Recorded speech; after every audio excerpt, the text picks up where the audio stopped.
Paramashivoham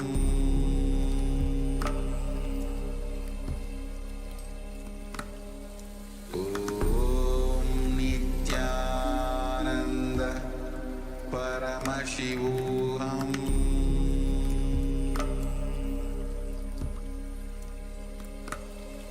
Om Nithyananda Paramashivoham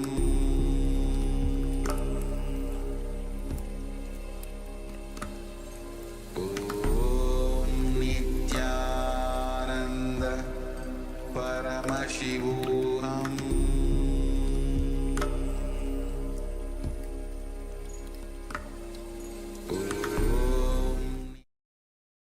Now, slowly return to your physical body. Start to wiggle your fingers and toes, your wrists and your ankles, your elbows and your knees.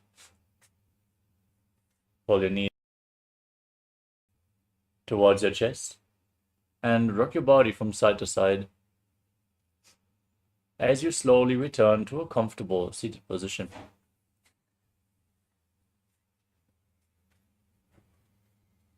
Congratulations! You completed the first 108 asanas of the sequence, which form the Pratama Vinyasa Krama. Let us now get ready to continue the Dvitiya Vinyasa Krama 308 asana sequence. Nithyananda, we are on a mission to revive the enlightenment civilization. If you resonate with our message and want to be part of us, be sure to like, share, and subscribe. And don't forget to click the bell icon.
Now, let us move on to the next asana of the sequence, which is Yathasana Nishthasana. Now sit in a comfortable posture that brings ease to your physical and mental space. Keep your hands on the knees in Bindu Mudra, with index fingers and thumbs together. Visualize Swamiji in your inner space. Breathe in Samana Kumbhaka. Inhale deeply into your navel region and visualize the flame being kindled in your stomach. As you internally chant the japa Om Nithyananda Paramashivoham. पर्यङ्कं तत्समाख्यातं यत संस्थां यथा स्थितिः. Next up is Samasana. In a cross-legged position, keep your hands on the knees in Bindu Mudra. As you inhale and exhale as deeply as possible, visualize Swamiji in your inner space. इदानीं गर्भिणीनां योगाभ्यासो यथा लगो सुखप्रसवलाभाय प्रोच्यते प्राक्तने पति.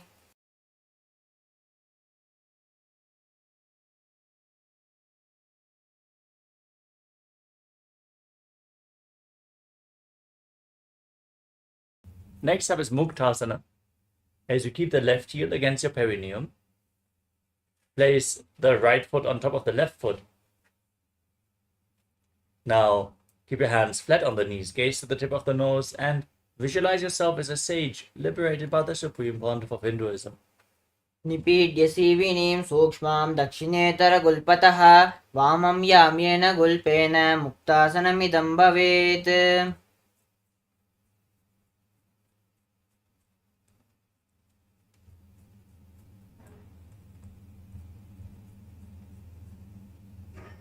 Next up is Siddhasana.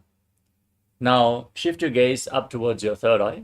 As you maintain the posture, visualize Swamiji in your inner space. स्थाणुस्संयमितेन्द्रियोचलदृशा पश्यन् भ्रुवोरन्तरं चैतन्मोक्षकपातभेदजनकं सिद्धासनं प्रोच्यते.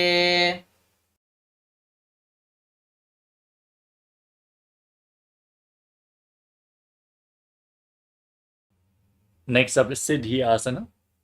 Maintain the posture, shift your gaze to the ground in front of you as you engage all the bandhas and visualize Swamiji in your inner space. वामपादके डीजानो शिवनिमदितासकोण्ठानो दजपादकी एडी जोये मेदुमदि लगावे सोय.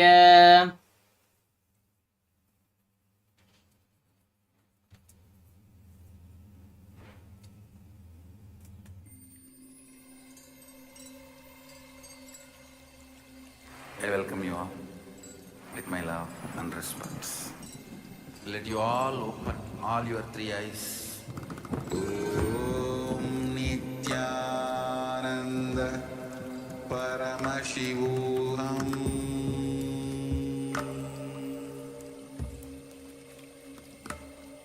Om Nithyananda Paramashivoham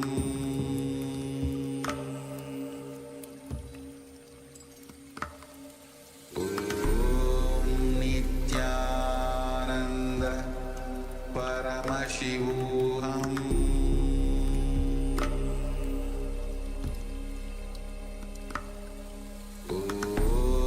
Nithyananda Paramashivoham Om Nithyananda Paramashivoham Paramashivoham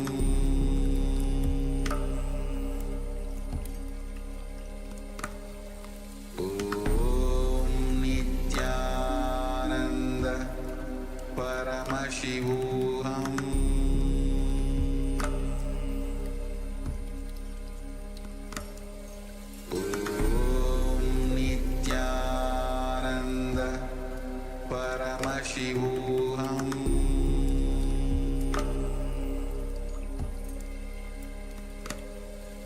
Om Nithyananda Paramashivoham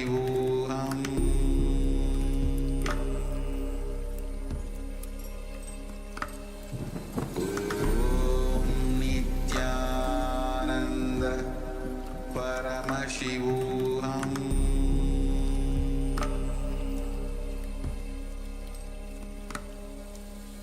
Om Nithyananda Paramashivoham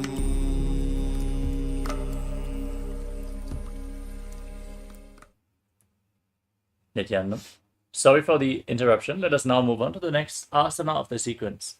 Sit in a cross-legged position with your left heel against the perineum and the right foot on the left foot. Keep your hands on the knees in Bindu Mudra and gaze to your third eye as you visualize yourself as Lord Rudra in Rudrasana 2. वामचरण परिदचिन राके एकजुगति आसे विदिधाके. Next up is Santadrunasana.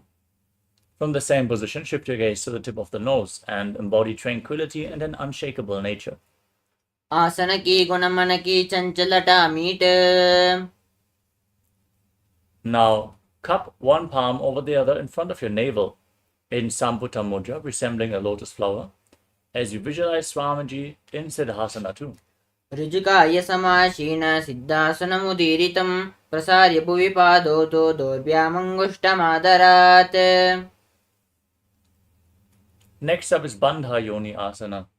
Now, set the sankalpa to manifest through the womb of creation as you inhale all the way and then lock your five senses with the fingers in your face Close your mouth with the little fingers, nostrils with the ring fingers, eyes with middle and index fingers, and your ears with your thumbs. यत्र मध्ये महादेव बन्धयोन्यासने शृणो यत्कृत्वा केचरो भूत्वा विचरेदीश्वरो यथा. The next asana is Virasana. Now place the right foot onto the left thigh and bring the left foot underneath the right thigh. Keep your hands on the knees in Bindu Mudra and embody this state and space of bravery, Vira. एकं पादमतैकस्मिन् विन्यस्योरुणि संस्थितः इतरस्मिंस्तथा चोरुं वीरासनमुदीरितम्. Next up is Valmikasana. Now maintain the posture but shift your gaze to your third eye. Visualize Sage Valmiki, the great poet and author of Ramayana. दावापगकी पगतलिपुनि एडिहे Joy. Now keep your hands flat on your knees and gaze to the tip of the nose as you visualize Yoni Mandala, the visual representation of Devi Paramashiva Shakti in Joni Mudrasana. वामपादकी पगतलिप्याहिमाहिली कोरे. Maintain the posture, shift your gaze to your third eye, keep visualizing Yoni Mandala in Yoni Asana. योन्यासनं पर्वतेन योगं योगफले निलं तत्कालपललं तावत् केचरो यावदेव हि. The next asana is Bhadrasana 3. Now join the soles of your feet and interlock your fingers around the toes as you push your knees to the mat. Pull your stomach in and up in Uddiyana Bandha. Gaze to the tip of the nose and visualize yourself as Lord Veerabhadra in Bhadrasana 3. गुल्पौ च वृषणस्यादः जीवन्त्याः पार्श्वयोक्षिपेत् सव्यगुल्पं तथा सव्ये दक्षगुल्पं तु दक्षिणे. Now keep your left hand on the left knee and cover your mouth with the right hand. Close the left nostril with the index finger. Inhale through the right nostril. Then close both nostrils, hold your breath. Exhale through the left nostril. And then inhale again through the left, inverting the breathing flow in Abhyanta Kumbhaka. Press your tongue upwards in Kechari Mudra. Roll your tongue back and push it up along the pharynx, the nasal tract if you can, as you gaze to your third eye. And visualize yourself as an Aghori in Aghorasana. पूर्वकः विश्रिका जो हि वाहि विधि चौकी जय सोये. Next up is Kanadi Pavasana. Now separate your heels and lean forward, placing your elbows on the heels. Rest your chin on your hands, gaze to the tip of the nose, pull your stomach in and up in Uddiyana Bandha. Exhale all the way and hold your breath in the exhaled state in Rechaka Kumbhaka as you visualize yourself as a female elephant drinking water in Kanadi Pavasana. ग्वाली पाव आसन कह्यो है जैसे Yahoo में जाने विदितै से दोवु गुल्प माहिलो जानो औरु ये जाविचिका हुनी ठानो. Next up is Padasana. Now bring your hands underneath the feet and interlock the fingers in front in Padashamudra as you raise your legs off the mat. Gaze to your third eye. As you visualize Swamiji in your inner space, gaze to the tip of the nose in Padasana. ततोर्ध्वं रेचयेद् वायुं मृडुनिश्वास संयुतम्. Now interlock your fingers around the feet from the top as you pull your feet against your chest in Gopichandasana. As you rest your chin on your hands, gaze to your nose and embody the state and space of a king. पूरब विधि परिपगाका अंगुटा कंटको परासे. Now again, scoop your hands underneath the feet and interlock your fingers around the toes. As you lift your feet against your chest, rest your chin on the soles of the feet. Gaze to the tip of the nose and visualize your body free from any defects in Uddarasana. दोवु पगतलि संपुटटाने उभे हस्तकरि ऊर्धहिताने अंगुष्ठ दोवु शमता हरावे चिबुको नीचे ताहि लगावे. Now raise your feet even higher in front of your face. Keep interlocked fingers in front of your forehead as you visualize yourself excelling in everything in Vishishtasana. दोवु पगतलि जोड़ी संपुट करे. Next up is Bhujasana, as you lift your legs over top of your shoulders. Bend your elbows up so you can interlock your fingers around your neck. And then visualize yourself as a cobra. शिरासनं तु विज्ञेयं कक्षासनमतः परं ग्रीवासनं च परमं भुजासनमिहोच्यते.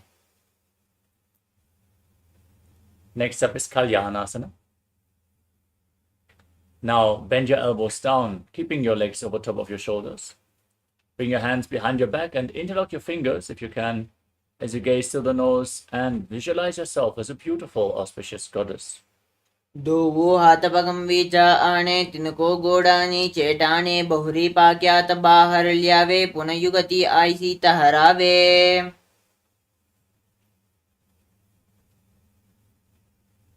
Next up is Sankatasana. Now place the top of the left foot flat on the mat and sit on the left heel as you stack your right knee over top of the left knee.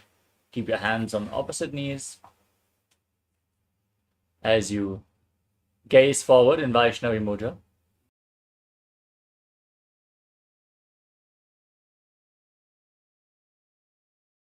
Visualize yourself as an elegant swan and breathe in Ujjayi Pranayama. Make an ocean-like sound with your mouth on the in and exhalation. वामपादं चितेर्मूलं सन्न्यस्य धरणीतले पाददण्डेन यां येन वेष्टयेद्वामपादकं जानुयुग्मं करयुग्मम् एतत् सङ्कटमासनम्. Now slide the left foot outside the hip and sit on the ground. Interlock your fingers and place them on the top knee. As you pull your stomach in and up in Uddiyana Bandha and visualize a cow in Dhenukasana. अनुशागी Nagar पंचदं ऋषिरं दगल्यम्नि.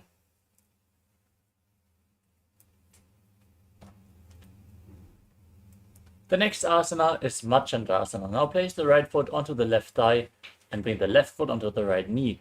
Bring your left hand behind your back and twist your spine. Hold on to opposite thighs with the hands. Once you catch your hold, twist your spine even further. Gaze to your third eye and visualize Swamiji in Machandrasana. वामजङ्गपरिदचनटाने वामहस्तपिष्टिदिशाने बहुरोदचनपादकी हैजोयि ताकी नली जुपा करे सोय.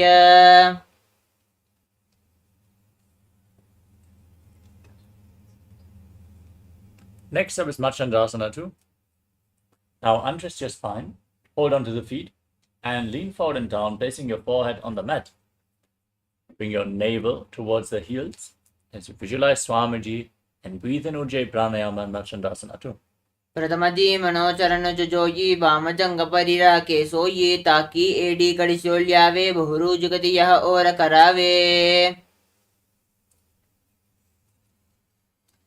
Next up is Guru Asana. Now interlock your fingers and place them on the top knee. Engage all the bandhas, Mahamudra Bandha, and visualize Swamiji, your Guru, in your inner space. ऊर्मूलेतरपादस्य कनिष्ठिका प्रदेशगुल्पं संस्थाप्य. Next up is Sankatasana. On the other side, now bring the right foot flat, sit on the right heel, stack the left leg over top, and place your hands on opposite knees. Gaze forward in Vaishnava Mudra. Don't focus on any external objects.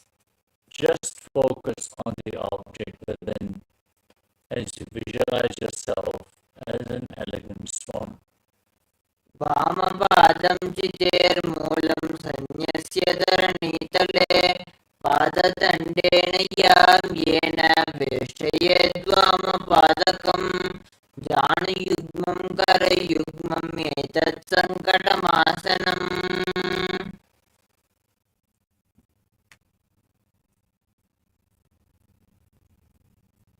Now repeat Dhenukasana. Pull your stomach in and up. Sit in between the heels, hands on the knees, visualizing a cow in your inner space. अनुशागी Nagar पंचदं ऋषिरं दगल्यम्नि.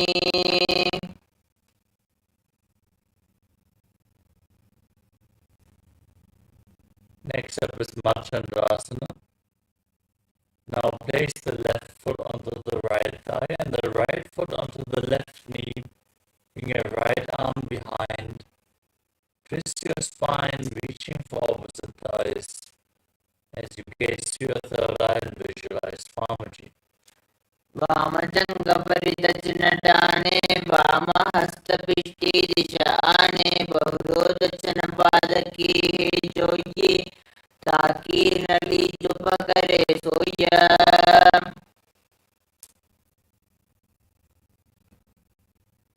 Now repeat Machandasana 2. Hold onto the feet and lean forward and down.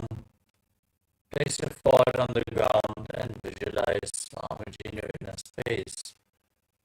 प्रथमजी मनोचरण जुजोई वामजंग परिराके सोई ताकि AD कड़स्योल्यावे बोरु जगदेह और करावे.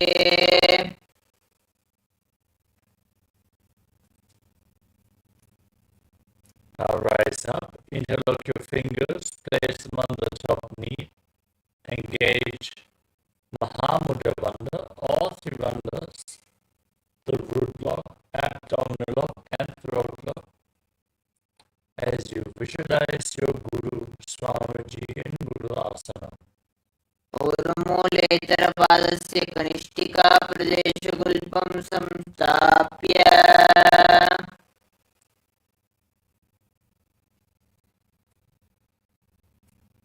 Next up is Pashasana, with your feet on the ground and your knees raised against your chest. Place your hands on the respective knees. Gaze to your third eye. Press your tongue upwards, engage Jari Mudra, and visualize Swamiji in your inner space. पादतले भूमोनिदाय जानुनी वर्षिनिदाय विपरीत हस्ताभ्यामूरु सहित जंगे निबध्य तिष्ठेत् पाशासनं भवति. Next up is Bodhashukasana. Now hold on to opposite wrists with your hands. As you gaze to your nose, rest your chin on the knees and visualize yourself residing in an abode of bliss in Bodhashukasana.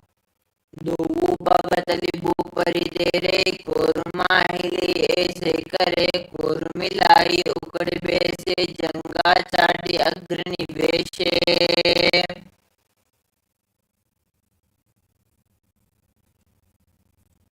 Next up is Kudakatasana. Now bring your hands underneath the knees and hold on to opposite elbows. Gaze to the tip of the nose.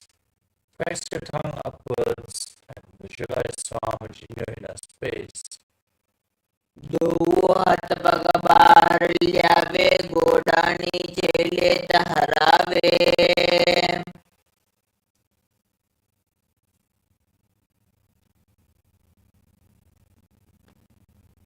Next up is Sumatyasana. Still holding onto the elbows underneath the knees, cross the ankle of the right foot over the left with the toes pointing up. Press your tongue up, gaze to your nose, and visualize the great sage and Maharishi Sumati.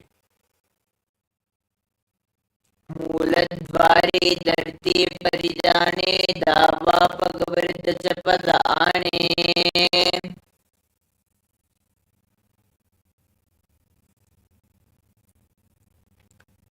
The next asana is Dandasana. As you extend your legs forward, interlock your fingers and raise your arms up with the wrists pointing out. Push your tongue upwards and engage all the bandhas as you visualize Swamiji in Dandasana. इदानीं गर्भिणीनां योगाभ्यासो यथा लघो सुखप्रसवलाभाय प्रोच्यते प्राक्नेपदी.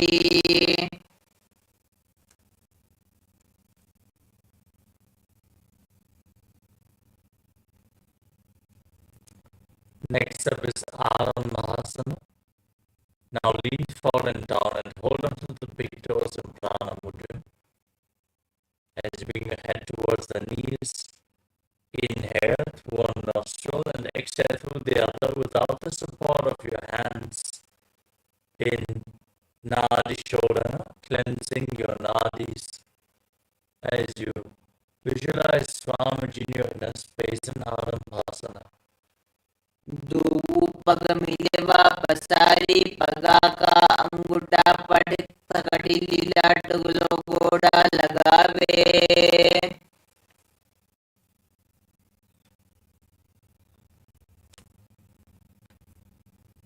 Now separate your feet and slightly raise your knees as you bring your hands underneath the shins with the palms facing up, holding onto the outside of the feet. As you gaze to the third eye, visualize Swamiji in Bidupasana.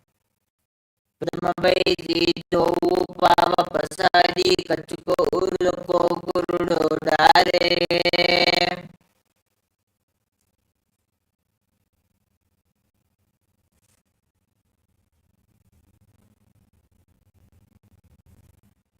Next up is Jalandhari Papasana. Now bring the heels together in front of you with the feet extended away from the body. Bring your hands underneath the shins, palms facing up, and rest your face on the heels as you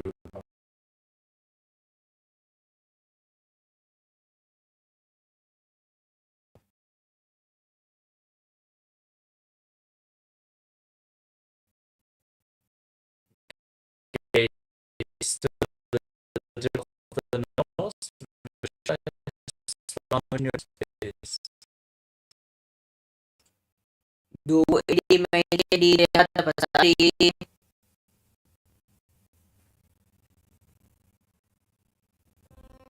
Nithyananda, we are on a mission to revive the enlightenment civilization.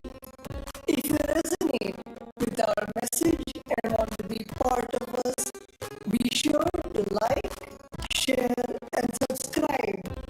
And don't forget to click the bell icon.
Yes.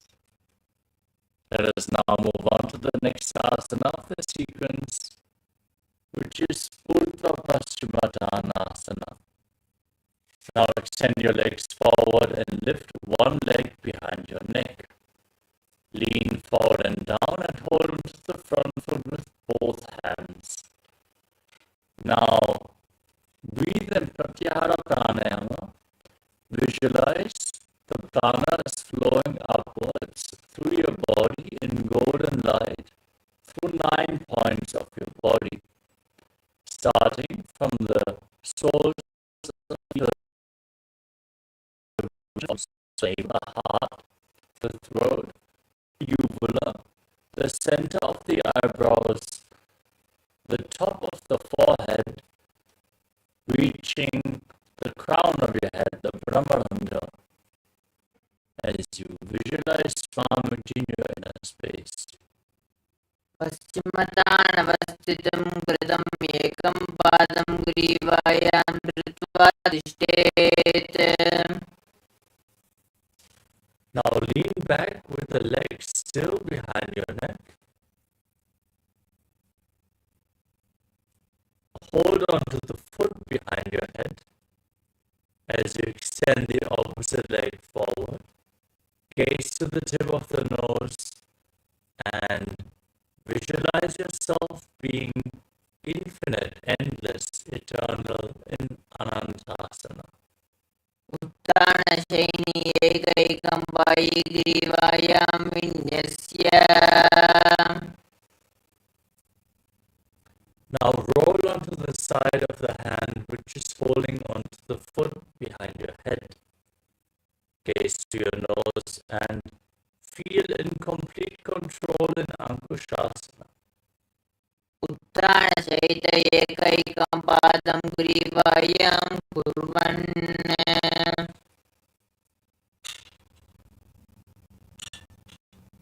Next up is Dhrushasana.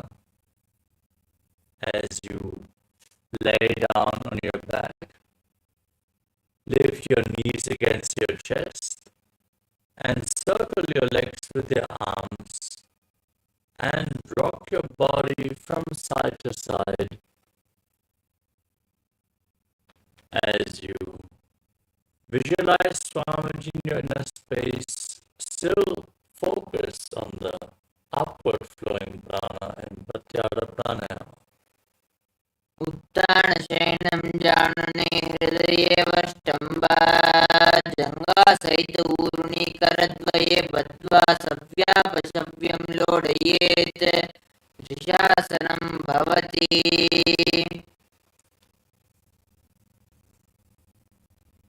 Now repeat Urdhva Paschimottanasana on the other side. Lift the other leg behind your neck as you extend the opposite leg forward and lean forward and down. Hold on to the front foot as you visualize Swamiji in your inner space. पश्चिमतानवस्थितं कृतम् एकं पादं ग्रीवायां धृत्वा तिष्ठेत्.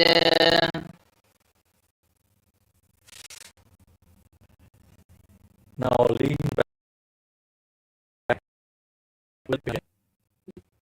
Visualize that you are endless, eternal, as you gaze to your nose in Anantasana. उत्तानशयनी एकैकं पायिग्रीवायां विन्यस्य.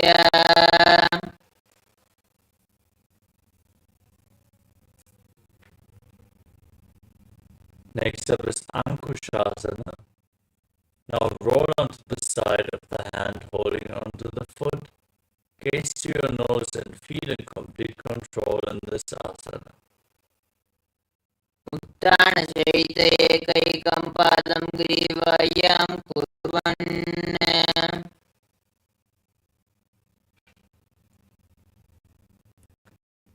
Next up is Yoga Nidasana. And you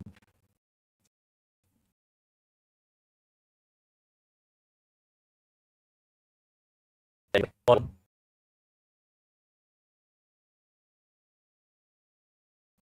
lift your legs behind your neck.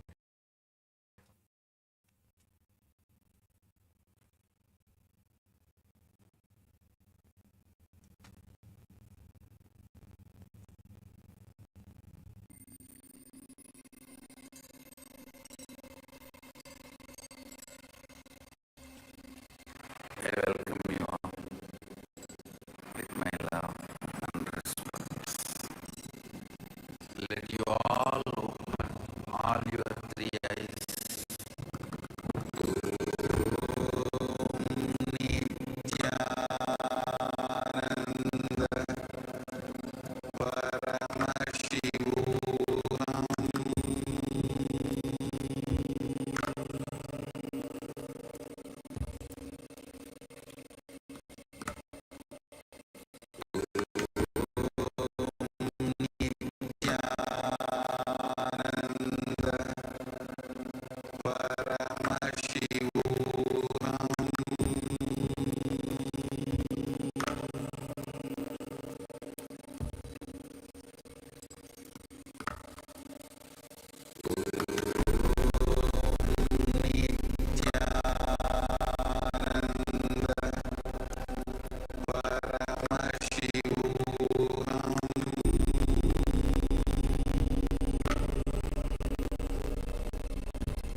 Nithyananda, sorry for the technical glitch. Let us now move on to the next asana, which is Yoga Nidrasana. Now lay down on your back and one by one lift your legs behind your head and then interlock your fingers around your lower back. If you cannot bring your legs behind your head, you can either lift them over your shoulder or cross them in front of your body and then pull them towards your chest, opening up your hips. Gaze the tip of the nose nose and visualize Swamiji in your inner space.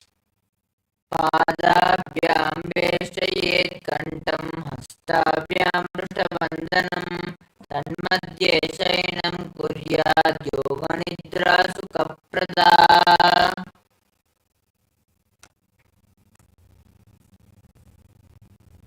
Next up is Atmaramasana. From the same position, with your legs over your shoulders, bend your elbows up and interlock them behind your neck.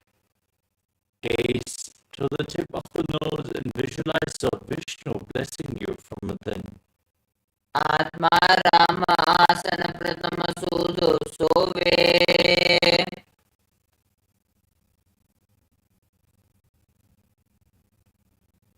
Next up is Kuchikasana.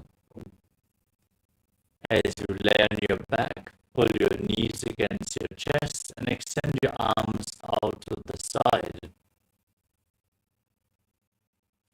Keep the soles of the feet facing towards the sky. As you gaze towards the tip of your nose and visualize Swamiji in your inner space, still breathing in Pratyahara Pranayama. दुवु हाथ सीधा सा करे तिनसो उभय सपा करे.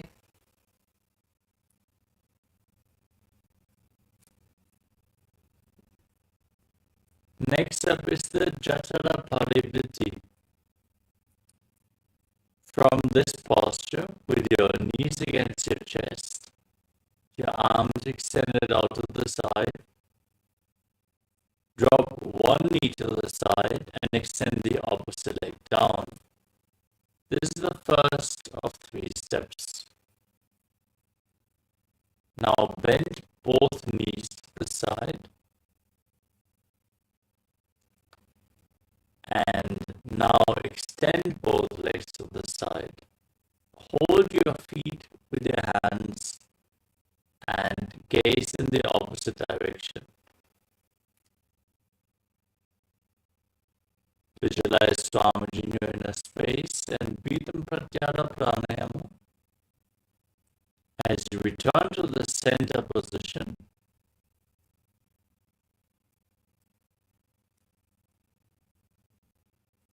and then drop the other knee to the side, extend the opposite leg down.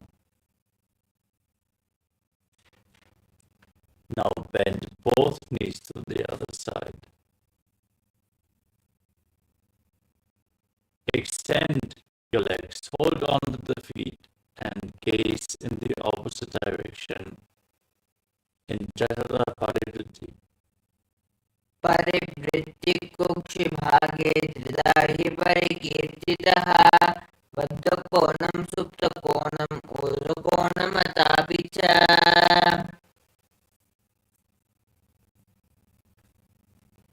Next up is the Dviparapitam.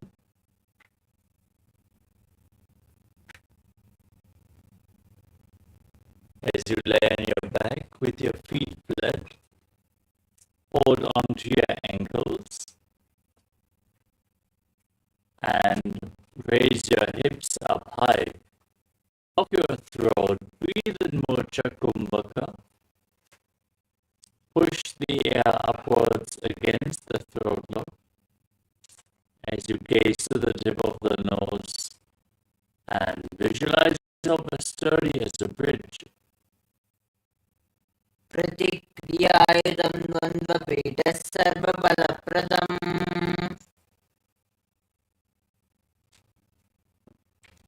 Next up is Paryankasana.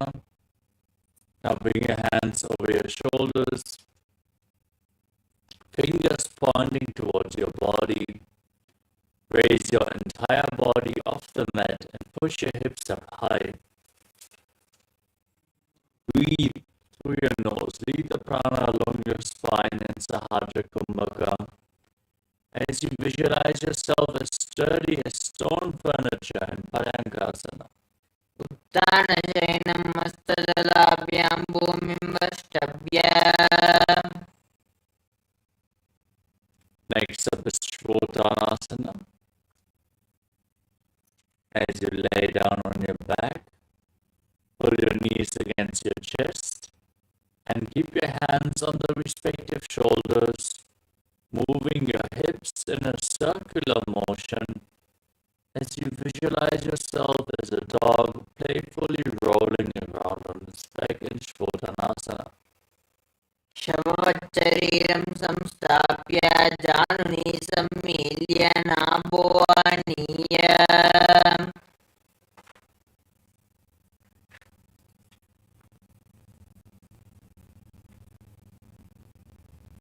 Next up is the Viparita Karani. As you keep your hands at the side of your body, raise your legs up and move your legs in a circular motion as you visualize Swamiji in your inner space. भूतले श्वशिरो दत्त्वा केन ये चरणद्वयं विपरीतकृतैः सैसा सर्वतन्त्रेषु गोपिता.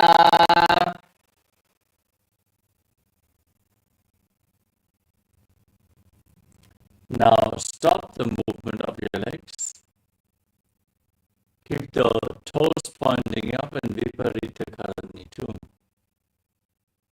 करणी विपरीताख्या सर्वादिव्याधिनाशिनी नित्यमभ्यासयुक्तस्य जाडराग्निविवर्धनी.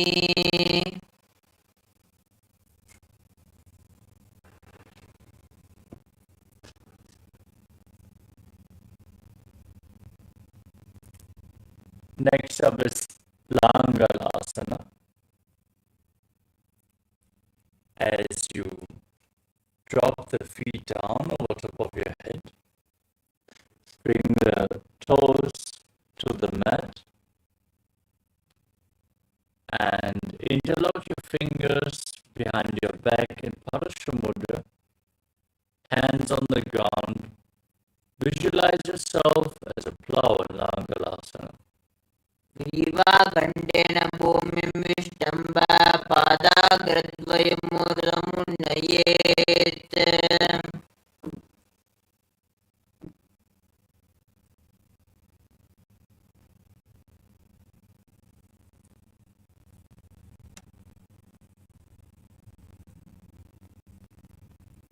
From the same posture, now hold on to your feet above your head. Visualize Paramashiva as this is one of the 84 asanas revealed directly by Lord Paramashiva himself, Shaita Paschimottanasana. तानं शयित्वात् कुर्वीत शयितपश्चिमतानकम्.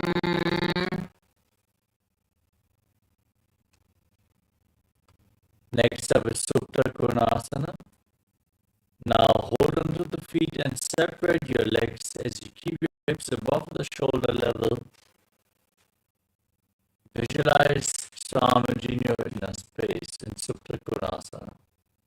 परिवृत्ति कुक्षिभागे त्रिदाहि परिकीर्तितः बद्धकोणं सुप्तकोणं मूर्धकोणमतापि च. Now join your feet back together, hold on to the ankles of the feet. As you roll onto your back, keep your arms and legs straight and visualize yourself as a chakra, a wheel in Chakrasana. शवासनस्तद्वौ पादौ कुर्यान्मस्तकतः परौ यत्क्रमेण ततः शीघ्रम् एतत्सर्वस्य साधनम्. With your legs raised vertically, hold on to the big toes in Prana Mudra. Visualize Swamiji in your inner space and breathe in Ujjayi Pranayama as you then separate your legs wide to the side in Supta Prasarita Parangushtasana. उत्तानपादं करोञ्चं च मरीचिं वीरभद्रकं नटराजं त्रिकोणं च सुप्ताङ्गष्टप्रसारणे. Now join your feet back together, keep the arms and legs straight as you visualize Swamiji in Supta Parangushtasana. उत्तानपादं करोञ्चं च मरीचिं वीरभद्रकं नटराजं त्रिकोणं च सुप्ताङ्गष्टप्रसारणे.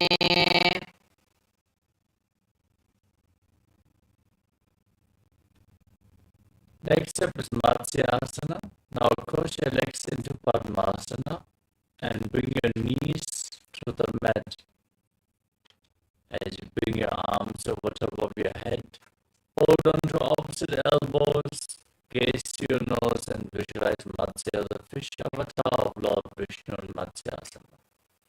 मुक्तपद्मासनं कृत्वा उत्तानशयनं चरेत्. कूर्पराभ्यां शिरोवेश्य मत्स्यासनं सुरोगः. From the same posture, now place the back of the right hand onto the left palm, palms over top of your head, facing upwards. Gaze to the tip of the nose and visualize Uttama and Parasharamasana. प्रथमकरे पद्मासन आचे सूदो सोवे भूपरिपाचे.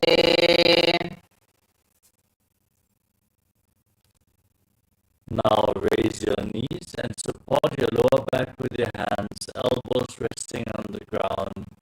As you gaze to your nose and visualize Swamiji in Sarvangasana. अथ वक्ष्येत संक्षेप सर्वाङ्गासनमुत्तमं यत्कृत्वा योगनिपुणो विद्याभिपण्डितो यथा.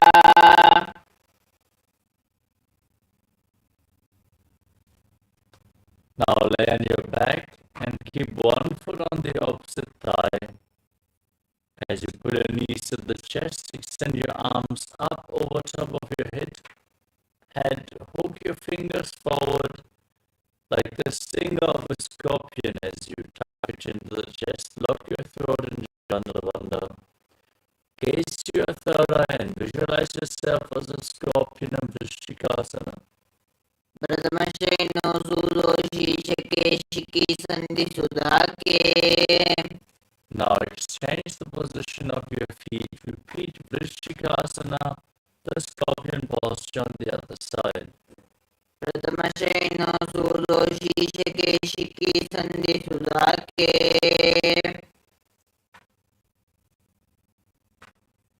Next up is Vrishabharakripasana. Now interlock your fingers around your neck and lift your legs off the ground as you alternate pulling your knees in towards your chest back and forth. Visualize Swamiji in your inner space as you breathe calmly through your nose in Sahasra Kumbhaka. उत्तानशयनं कृत्वा अङ्गुलिभिः बद्ध्वा कूर्पो मिलित्वा.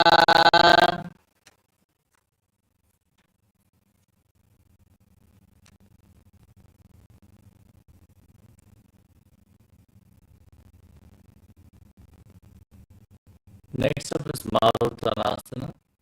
Keep your hands at the side of the body and alternate touching your ears with the respective knees as you visualize Swamiji in your inner space in Maruttanasana. श्रोतानवस्थितं कृत्वा जानद्वयं पर्यायेण कर्णयोः संस्पृशेत्.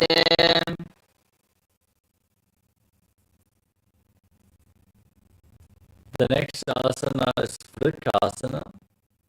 Laying on your back, place your feet flat and stand up and lay back down again and again, visualizing yourself as a wolf.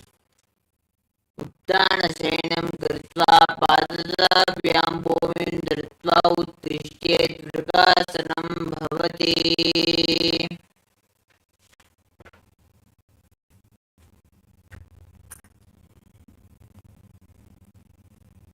Next up is Uttasana.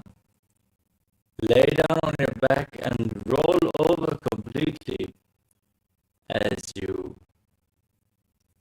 visualize Swamiji in your inner space.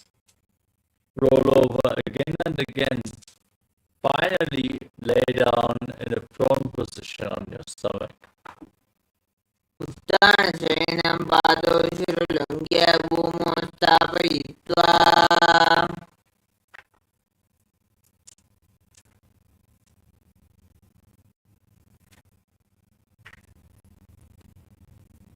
The next asana is Saratasana. As you lay down on your stomach, keep your hands next to the shoulders, palms flat, contract your lips, making a whistling sound like a flute on the inhalation as you visualize yourself as a chariot carrying warriors into a battle for Dharma on your chariot back in Saratasana.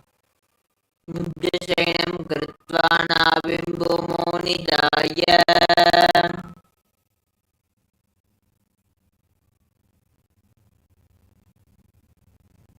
Next up is Dehalyulangarasana. With your hands flat, raise your body up into a plank position. Jump your feet in between the hands back and forth as you visualize yourself transcend body and mind. Breathe calmly through your nose. हस्तद्वयं बद्ध्वा तन्मध्यचरणद्वयम् उड्डानैव बहिरानीय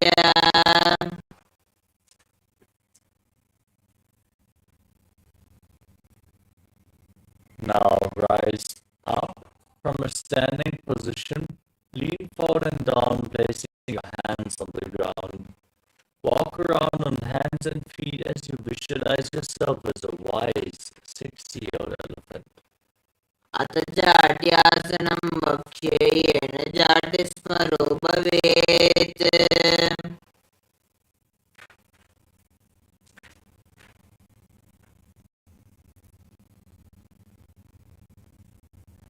Next up is the Lolitika Karna. From Arimandi posture, heels together, toes pointing outwards, and knees bent. Bring your hands to the shoulder level and rotate your arms around the body. Lean back, open up your chest and move your head in all directions.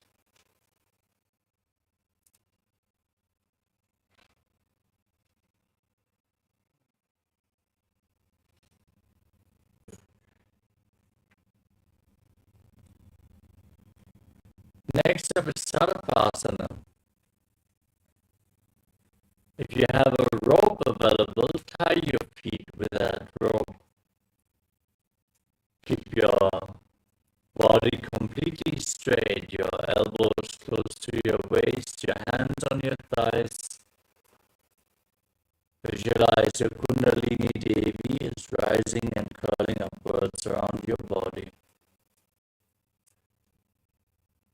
अथ सर्पासनं वक्ष्ये वायुपानाय केवलम्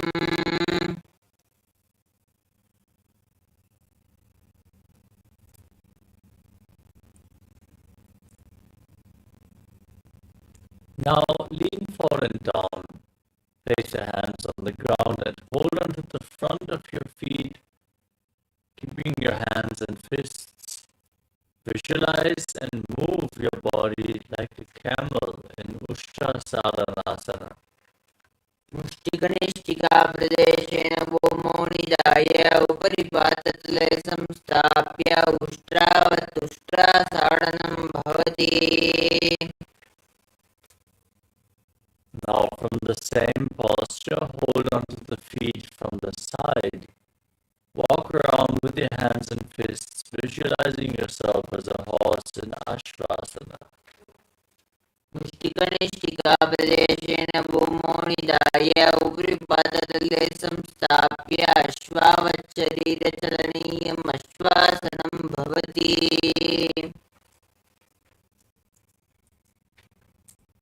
Next up is Kapotanitakasana. Now keep the heels together, the toes separated, and interlock your fingers behind your back in Parashamudra. Pull your hands down towards your calves as you open up your chest. Tilt back, lean your head back all the way. Breathe deeply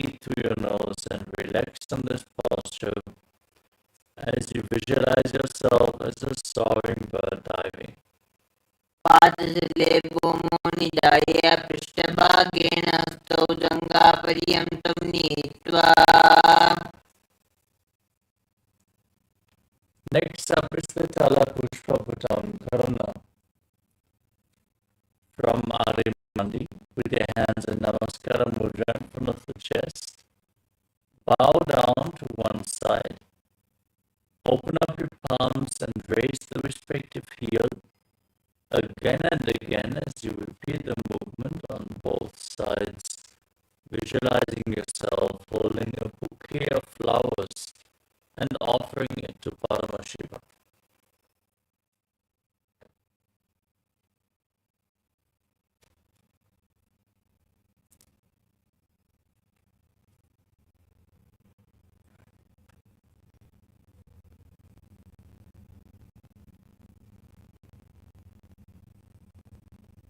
We move on to Khadgasana. In a standing position, visualize yourself as a rhinoceros and fix your gaze on your nose. Then lay down on your stomach and jump your feet back up towards your hands and stand with your hands in Namaskara Mudra, slightly extended away from the body, symbolizing the horn of the rhinoceros. नुजसरतमासनं कृत्वा पादतलाभ्यां भूमिं वष्टभ्य. We move on to the Uttanatanam. Now hold on to weights and sit down all the way or as low as you can to the ground and stand back up as you gaze to your nose and visualize Swamiji in your inner space. पुनः पुनः उत्तातव्यमसितव्यमिति उत्तानोत्तानं भवति.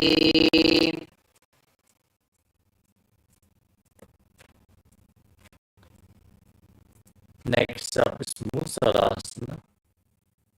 Now stand on the mat and raise your arms up above your head as you jump repeatedly, visualizing yourself as a mace. सरलं स्थित्वा ऊर्ध्वं बाहुन्नयेत्.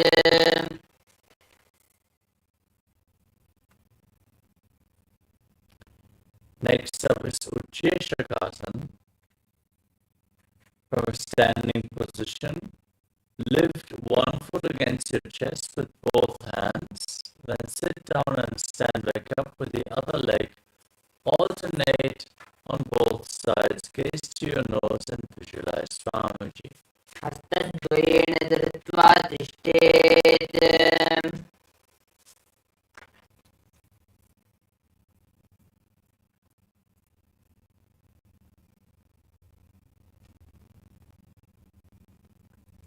Next up is the Pashvajanukarana. Now keep the toes of one foot pointing to the side and raise the opposite knee against your chest.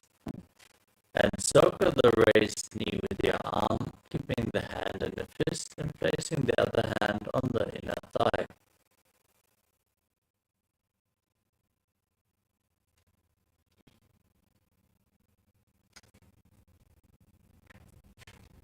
Next up is Tandavasana. Now hold on to weights. Extend your arms and one leg forward. As you visualize yourself fiercely dancing as Lord Shiva, sit down and stand back up. एकेन पादेन स्थातव्यं ताण्डवासनं भवति.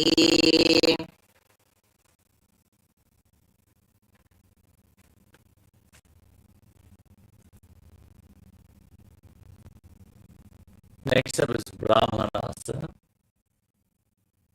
As you bring the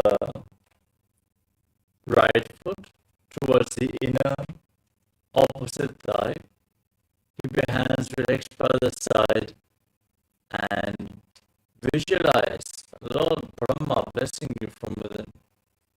ब्राह्मणासनमावक्ष्ये यत्कृत्वा ब्राह्मणो भवेत्.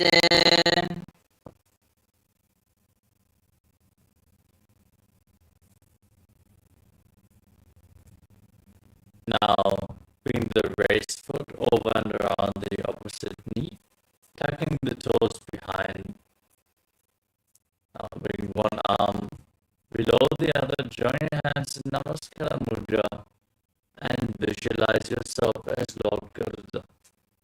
उत्थानकूर्मपीठश्च सैमस्कारुडमेव च वातायनं गोमुखं च भारद्वाजं त्रिविक्रमम्.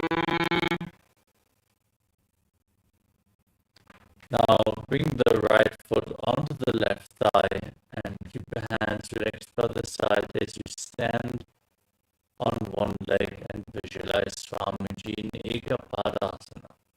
दक्षाङ्घ्रिं वामपादस्य जङ्घोपरिनिधाय च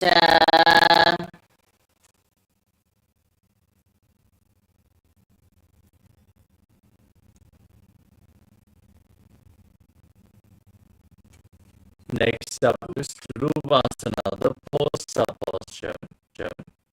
Now hold on to the right foot in Prana Mudra, holding onto the big toe as you extend the right leg out to the side. Rotate quickly on the standing leg as you visualize yourself as the North Pole Star. एकेन हस्तेन दण्डरूपस्य एकस्य पादस्याग्रं धृत्वा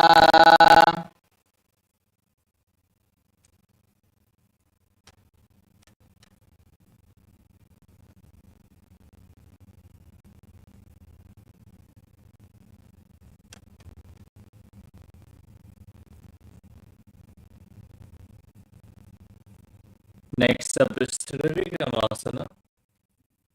Now lift the right leg behind your neck, stand tall, sit down and stand back up. Perform the 3 steps of Lord Vishnu as you visualize of Vishnu blessing you from within. ग्रीवायं पादं संस्थाप्य स्थातव्यमुत्थातव्यं त्रिविक्रमासनं भवति.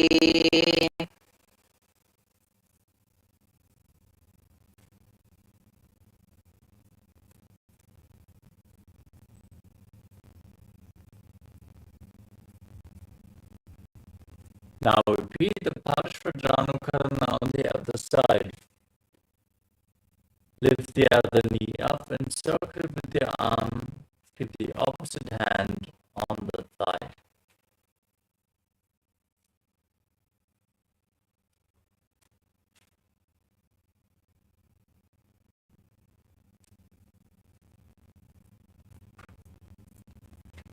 Now repeat Dandavasana. Extend the left leg and your arms. Sit down, stand back up, visualizing yourself face dancing as Lord Shiva. एकेन पादेन स्थातव्यं ताण्डवासनं भवति.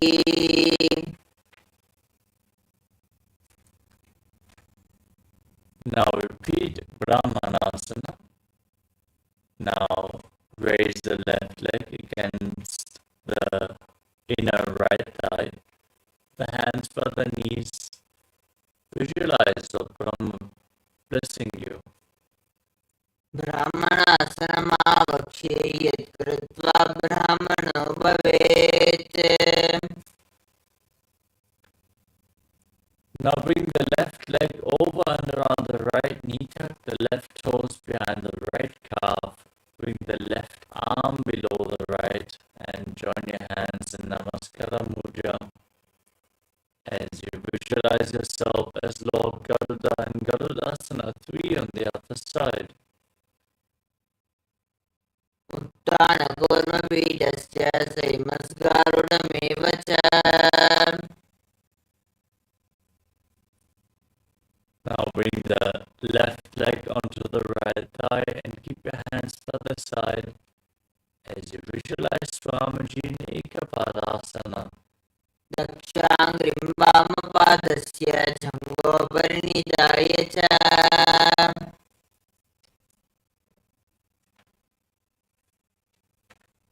Now hold on to the left big toe in Prana Mudra as you extend the leg out to the side. Rotate quickly on the right leg as you visualize yourself as the North Poster. एकेन हस्तेदण्डरूपस्य एकस्य पादस्य अग्रं धृत्वा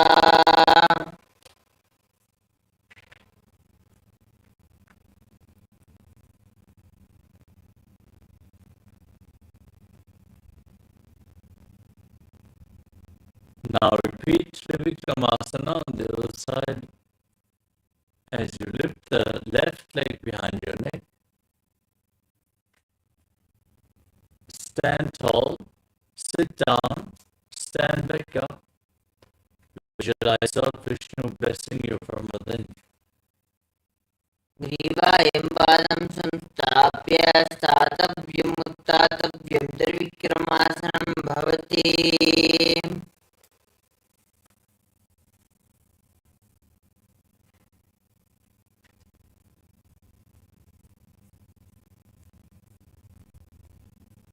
Next up is Samanaka Karana.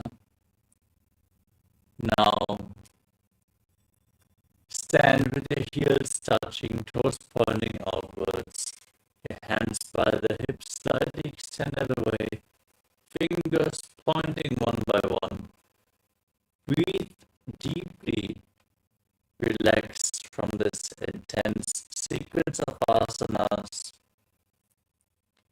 as we are getting ready for the final 100 asanas of this Dvitiya Vinyasa Krama. Nithyananda, we are on a mission to revive the enlightenment civilization. If you resonate with our message and want to be part of us, be sure to like, share, and subscribe. And don't forget to click the bell icon.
Let us now move on to the next asana of the sequence, Gorak Anjali Asana.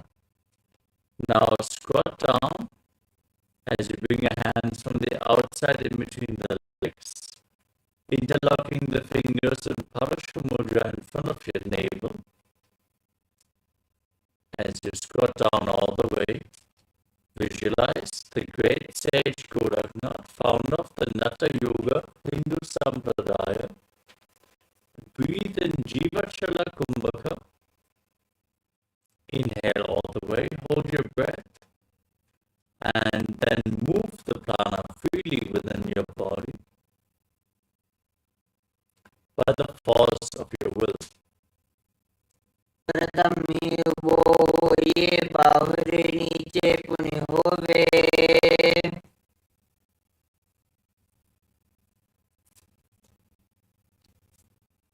Next up is Kanchi Asana. As you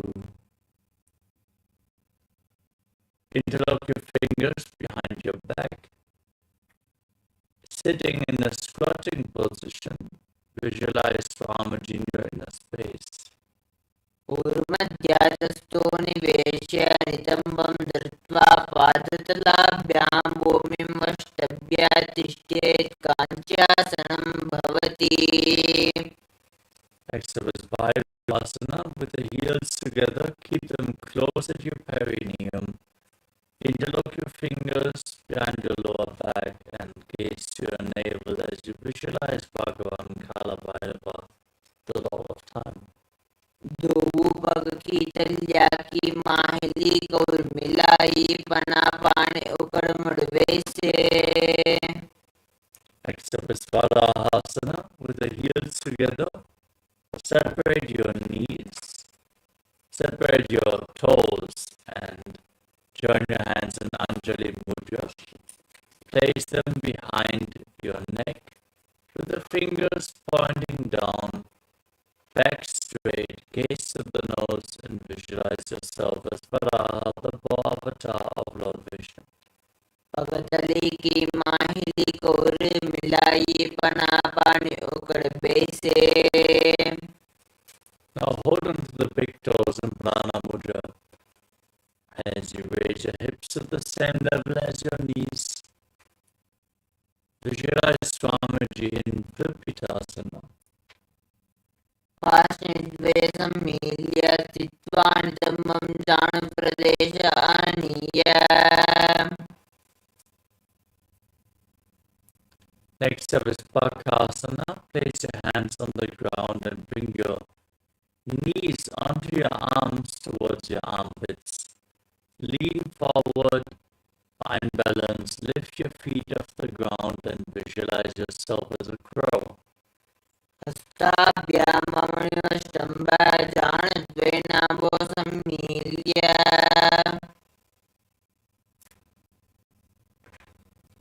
Next up is Sushtanga Kapalyasana, another inverted posture. Place your head on the mat and bring your knees onto your arms, raise your hips up and then cross your legs into Padmasana as you gaze through your nose, visualize Swamiji in your inner space. आसन कौगुण कपालाचो होय. Come to a kneeling posture with your heels outside the hips, toes touching behind your back. Gaze to your nose, keep your hands on the knees, and visualize you're sitting in the secret seat with Paramashiva and Guru and Guptasana. जानुर्वोरन्तरे पादौ कृत्वा पादौ च गोपयेत्. पादौ परिच संस्थाप्य गुडं गुप्तासनं विदुः.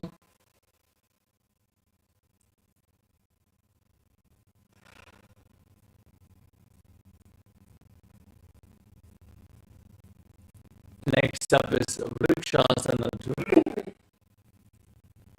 As you place your hands on the ground, raise your legs up into a handstand. You can lean against the wall for support if needed.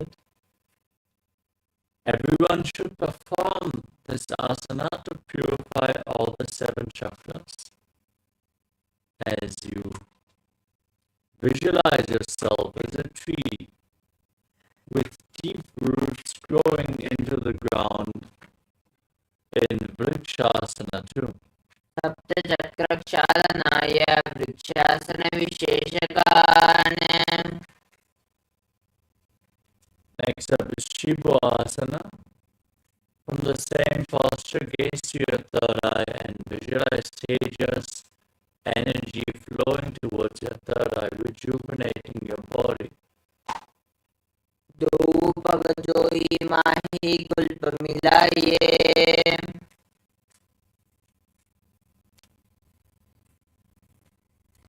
Next up is Matsyasana 2. Place your hands on the ground. Step your feet back into a plank position and lower your body down and push it back up again and again, visualizing yourself as a fish.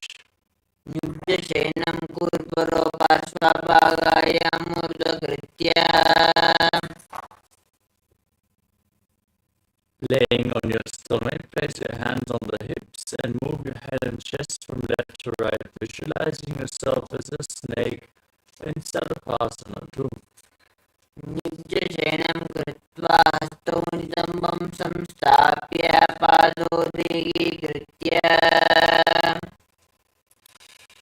Now place your elbows on the ground in front of you and rest your chin on your hands with your hands in Padma Mudra, the Lotus Mudra. Visualizing, feel self-supported and completely independent in Niralambanasana. कराभ्यां पङ्कजं कृत्वा दृश्येत् कूर्परया सुधी. मुखमुन्नमनच्चाये निरालम्बनमासनम्. Next up is Chakrasana. Now bend your knees, raise the feet and place your hands flat on the mat. Straighten your arms to bring your upper back towards the feet as you visualize yourself as an umbrella protecting your guru from the sun rays. अध्यासनवस्थित्वा हस्ततलाभ्यां भूमिं नुयात् छत्रासनं भवति.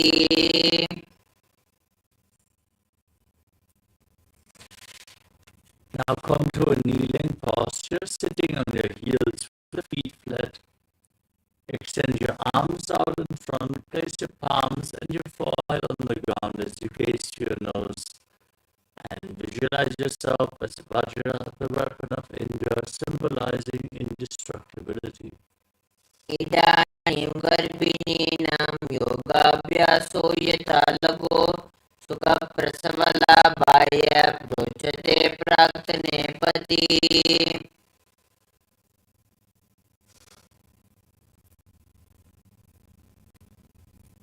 Now keep your hands on the ground and raise your hips up high. Enter Gajasana as you alternate striking the ground with your hands, visualizing yourself as powerful as a ram in Meshasana. गजासनसंस्थितौ एकैकं बाहुं भूमौ ताडयेत् मेषासनं भवति.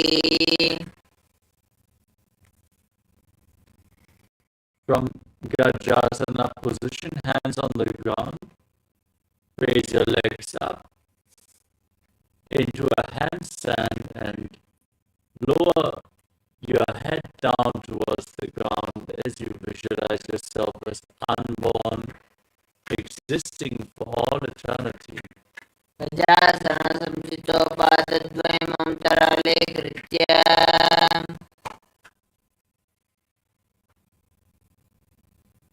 Next up is Stanantarasana. Come to a kneeling posture and hold on to the big toes in Prana Mudra, pulling them in towards your perineum. Then place your hands on the knees, gaze to your nose, and breathe in Ujjayi Pranayama, make an ocean-like sound with your mouth as as you visualize Swamiji in Dhanantarasana. पूरबबिधि परिहता की काकसी स्योपनासरा मोड़ी. Now interlock your fingers in front and move your arms in all directions, up, down, left, right. Give massage to various different joints and muscles of your body. Then interlock your fingers behind your back and move them around as well as you visualize Swamiji in the Angamotanam. हस्तयोरङ्गुलीर्बद्ध्वा हस्तयोर्मध्यात् सर्वमङ्गमं निष्कासयित्वा तिष्ठेदङ्गमोट्टानं भवति. Next up is Karudasana 4. As you point your toes out to the side, sit in between the heels with the thighs and calves on the mat, hands on the knees, visualizing yourself as Lord Garuda flying Lord Vishnu and Lakshmi on his back. जङ्गोरुभ्यां दरां पीड्य स्थिरकायोद्विजानुना जानु परिकरद्वन्द्व गरुडासनमुच्यते.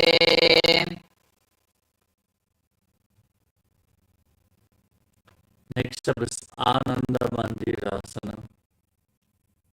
Now, bring the soles of the feet together, the knees separated, and hold onto your ankles as you bring the front of your buttocks on the ground.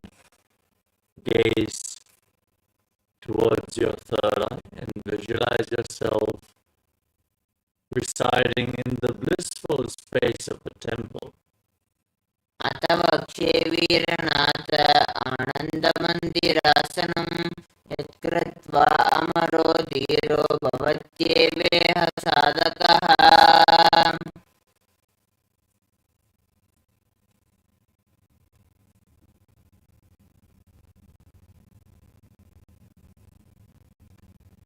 Next up is Mandukasana 2. Now, cross your feet and sit on your heels. Place your hands below your knees as you visualize yourself as a frog. Press your tongue flat against the palate of the mouth and Mandukya Mudra and pull your stomach in and up towards your spine in Uddiyana Bandha. पृष्ठं सम्पीड्य गुल्पाभ्यां जान्वग्मे सबलयाकृतिः हस्तौ पादतले क्षिप्तो मण्डूकं पाददोषहृत्.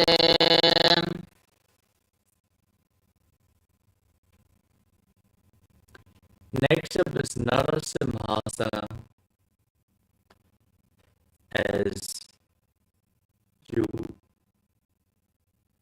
tuck your toes and sit on raised heels. Place your hands flat on the ground with the thumbs touching. Gaze to the tip of the nose and visualize Narasimha, the lion man avatar of Lord Vishnu in Narasimhasana. धूपना पानी होय वैसे AD मिलरी गुड़ा निवेशे सुमशरीर निकातहरा विनाशा अग्र दृष्टि को ल्यावे.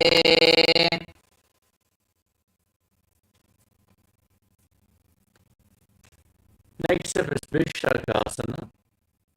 Keep your toes tucked and sit on raised heels as you cover your mouth with your hands. Bring your thumbs underneath the teeth. Close your mouth. Inhale through the right nostril and exhale through your mouth as per your capacity in Vishaka Kumbhaka. As you gaze to your nose and visualize yourself as Devi, victorious over all your fears.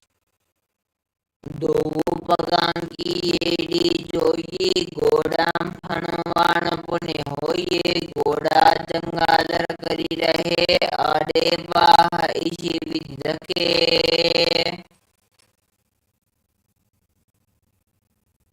Next up is Makadasana. Now bring the soles of your feet together, the feet flat, toes pointing back, and sit on your heels. Bring your hands to the armpits as you're imitating as if you are a monkey, switching yourself. Gaze to your third eye and visualize yourself as a playful monkey in Makadasana. दो पगतिल संपुट आने तिनके पृष्ठि भूमि परिधाने मूलद्वार एड्याम परिल्यावे मूढ़ा हाथा ऊंचा तहरावे.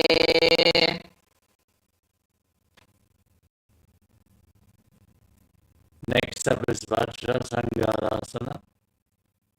Now bring the soles of the feet together and sit on raised heels.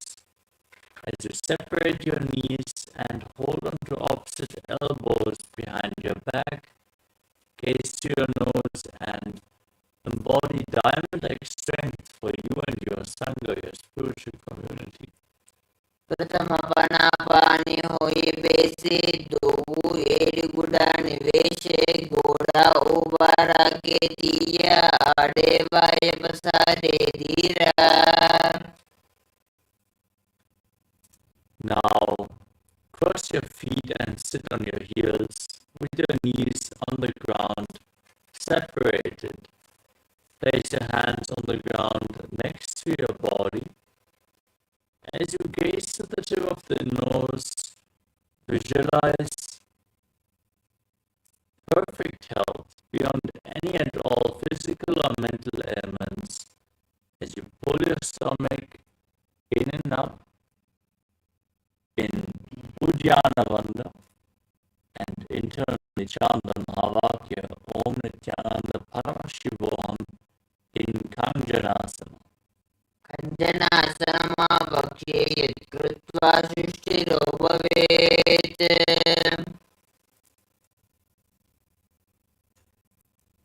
The next asana is Kurmasana. Now place your hands on the knees. Maintain the position as you make your upper back and neck stiff like the shell of a turtle. Gaze to your nose and visualize yourself as a turtle with a stable body and mind to live for centuries in Kurmasana. गुल्पो च वृषणस्यादो विक्रमेण समाहितो ऋजुकाय शिरो ग्रीवं कूर्मासनमिति ऋतम्. Maintain the posture. Relax your upper back and neck as you gaze to your nose and visualize Swamiji in Yogasana. गुरं नियम्य गुल्पाभ्यां क्रमेण समाहितः योगासनं भवेदेतद्विति योगविदो विदुः. Now stand on your knees and cross your feet behind. Bring the toes near the opposite knees as you hold onto your calves with your fingers inside and the thumbs outside. Gaze to your third eye and visualize a space of eternal oneness with Swamiji in Yogasana. घोड़ा मामनो उबो होई घोड़ा आड़ा के दोई दशपाल की पानी रहावे पणो वाम घोड़ा डिगलियावे.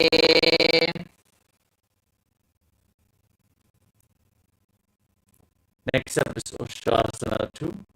Now place the top of your feet on the ground and hold on to your heels as you push your hips forward. Lean back, tilt your head back, and visualize yourself as a camel in Ushasana 2. मेरुदण्डग्रन्थिदार्ढ्या संविपादैषु पुमान् कपोतोष्ट्रासनाभ्यास कुज्यान्वितहिताशनः. Now lean back further, bring your elbows on the ground, and then the back of your head as well as you gaze to your nose and visualize yourself as a lotus blooming in Jatyasana 2. दो AD संपुट करे सोले मूलद्वार Varitaridere Panapani Ukado Hoye Bese Bore Bishi Dishi Kare Joese. Now lean back all the way. Place the back on the ground. Then rise back up and lay back down again and again. You can use the support of your hands for Virajasana. As you gaze to the tip of the nose, visualize the healing and liberation of all causal, subtle forms of your body. Janga Pritibhumo Nijaya Jangottarayoho Urni Samstapya.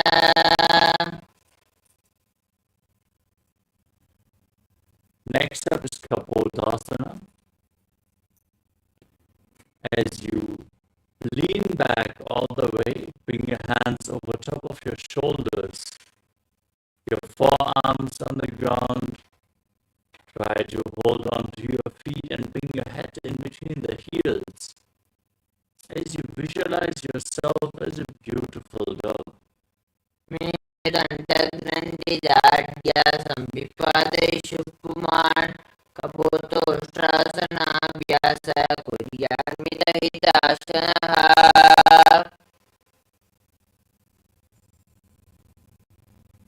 Next up is Padasana. Now come to a kneeling posture. Stand on your knees. Keep the toes tucked behind your back as you hold on to opposite arms. Gaze to your nose and visualize Paramashivoham in your inner space. Internally chant Om Nithyananda Paramashivoham as you enter the boon fulfilling posture. Receive your boon from Paramashiva in Padasana. Janani Bhomo Samstapya Hastabhyam Bahu Parasparam Dritva.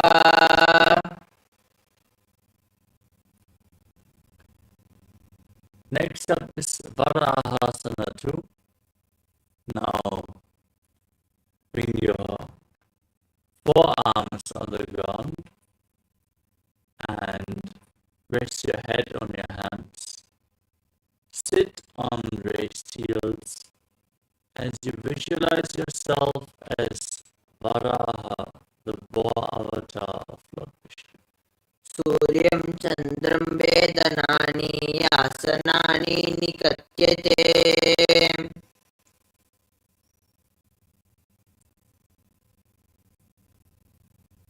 Now get ready for another inverted posture. Bring your forearms on the ground, elbows shoulder width apart. Interlock your fingers. Support your head with your hands and raise your hips up.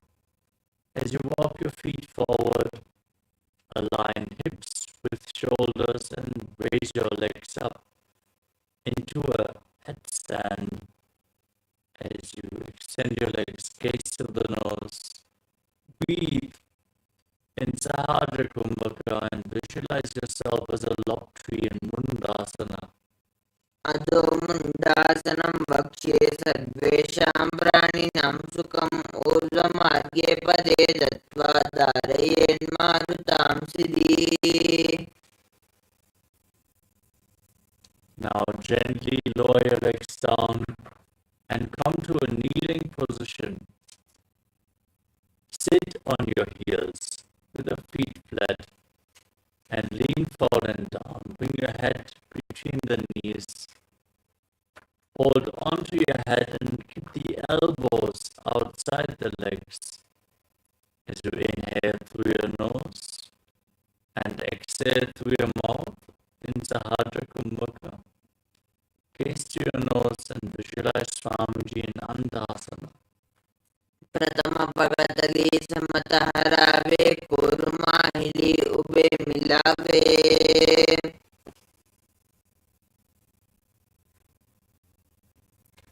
Next up is Viparita Shalabhasana.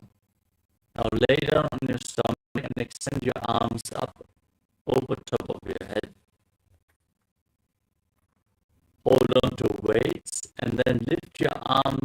legs off the mat, lift your chest off the ground, visualize yourself as a locust. शलभासनभेदाश्च नटभेरुण्डनामके कण्ठभेरुण्डसहिते शीर्षदण्डासनं तथा. Next up is KAILASA. Keep your hands at the side of your body and place your forehead on the ground. Lift your legs off the mat without lifting your chest as you visualize a skull representing the mind with purified thoughts and the strong will to attain enlightenment in KAILASA, the skull posture. कपालं भूमो निधाय ऊर्ध्वं पादौ नयेत् कपालासनं भवति. Next up is Akasha Kapotasana. Now lift your legs over top of your body and bring your feet down in front of your face. Place your feet on the mat if you can, as you visualize yourself as a free and open dove. पृष्ठासने स्थित्वा चरणौ भूमेरुत्थाप्य मस्तकोपरि नीत्वा.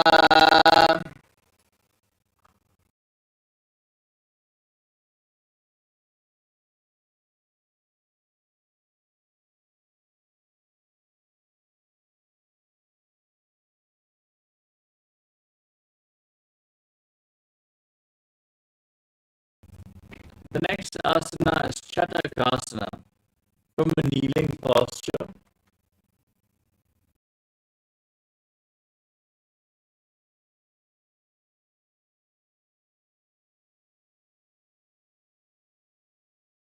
bring your forearms on the mat, your navel to the knees.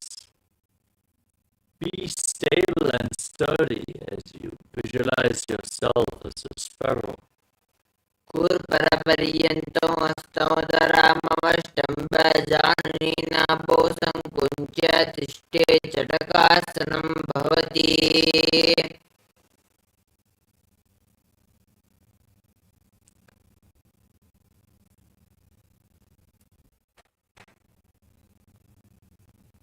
Next up is Vrishikasana 2. With your forearms on the ground, lift your legs over your body. Bend your knees and try to bring your toes towards the back of your head as you visualize yourself as a scorpion in Vrishikasana 2. निश्चीवपुष्टप्रतिमाङ्गिपास्मि धृत्वा शुशीरे चिबुकं विदार्यको. Now come to a kneeling posture. Sit on the right heel as you keep the left foot outside the hip.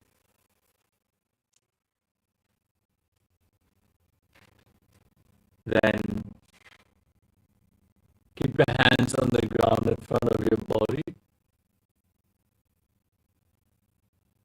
as you visualize yourself as a bull. Forcefully inhale through your nose. Hold your breath for a short while and exhale again through the nose in Antaranga Kumbhaka in Vrishasana as you visualize yourself as a bull.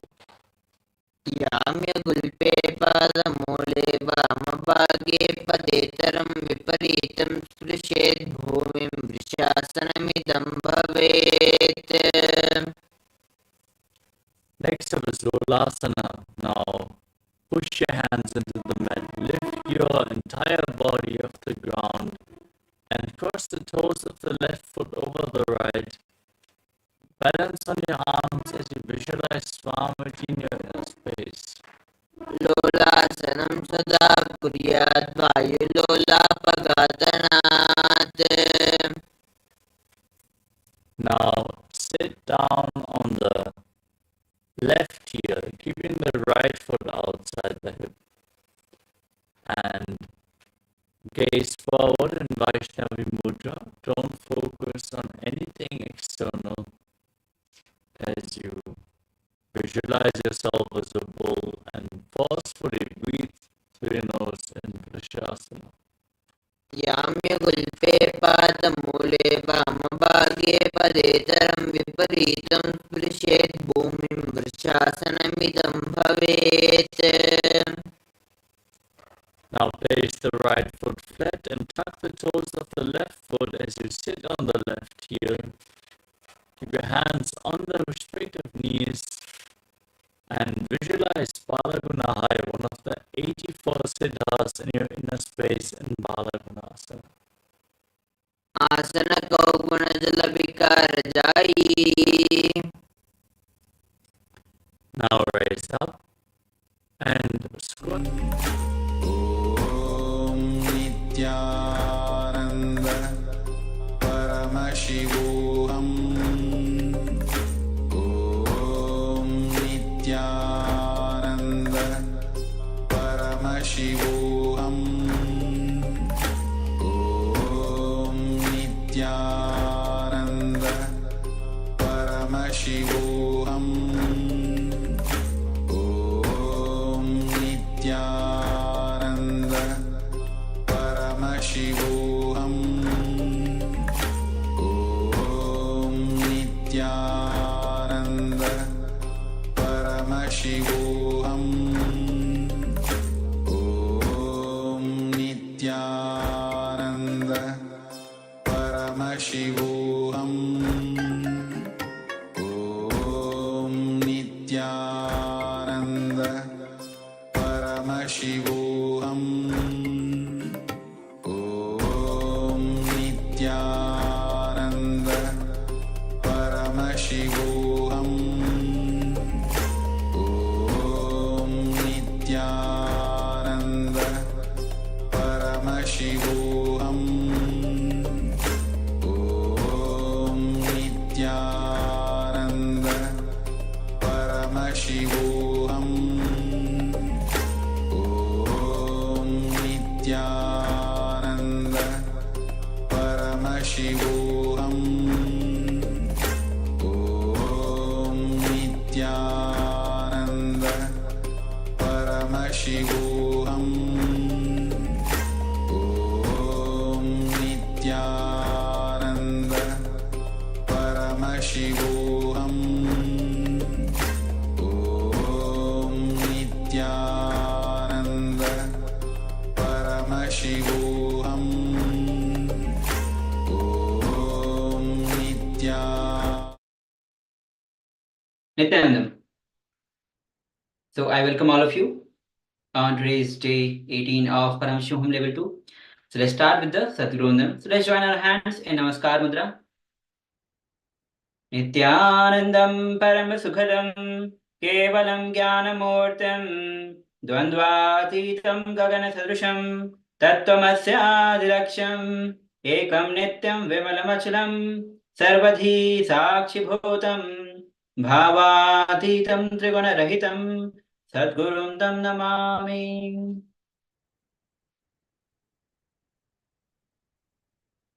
Yes.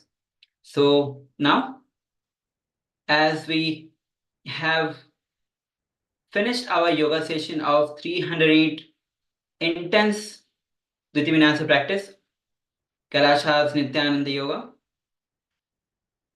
your body is energized, is bolted with the energy. Now it's time that we start manifesting the powers of Paramashiva with this intense power manifestation session.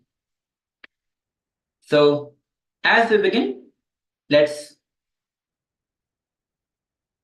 we'll be manifesting the power of seeing through third eye.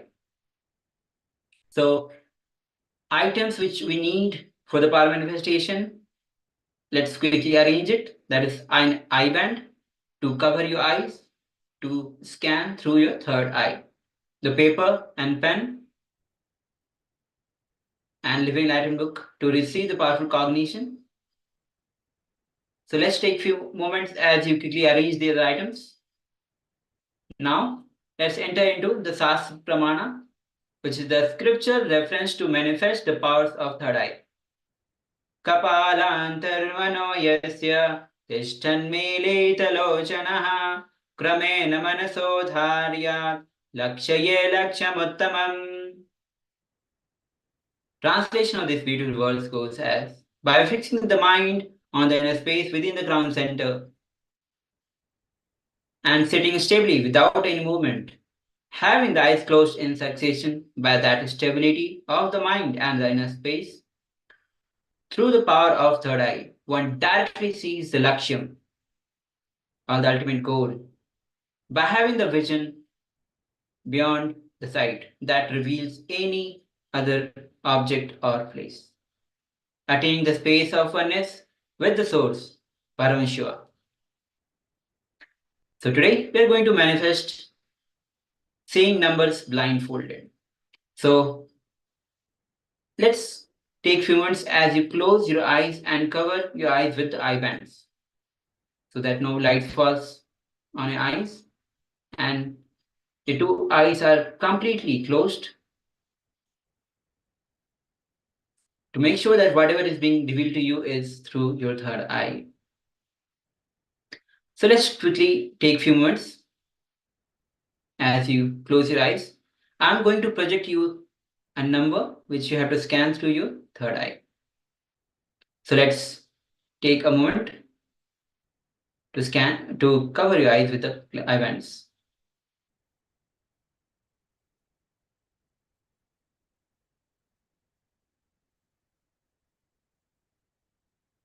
So now let's get ready as I'm going to project the number on your screen. You have to scan it with your third eye. I hope all of you have covered your eyes with the eye bands and scan it through the third eye. So now the image is getting projected on your screen.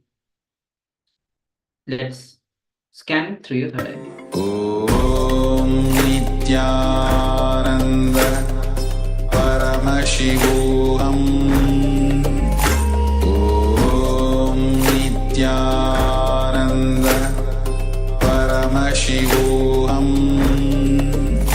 Om Nithyananda Paramashivoham. Om Nithyananda Paramashivoham. Om Nithyananda Paramashivoham. Om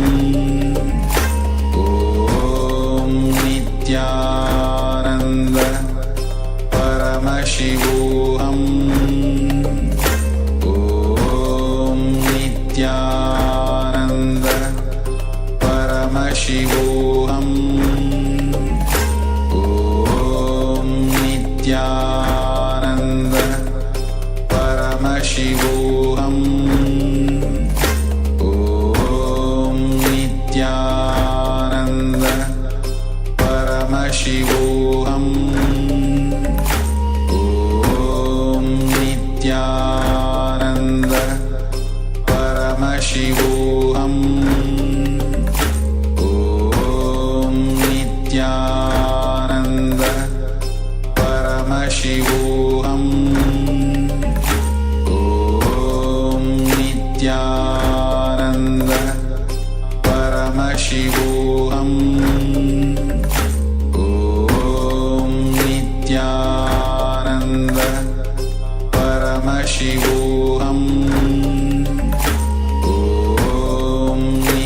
Om Nithyananda Paramashivoham. Om Nithyananda Paramashivoham. Om Nithyananda Paramashivoham. Om Nithyananda Paramashivoham. Om Nithyananda Paramashivoham. Om Nithyananda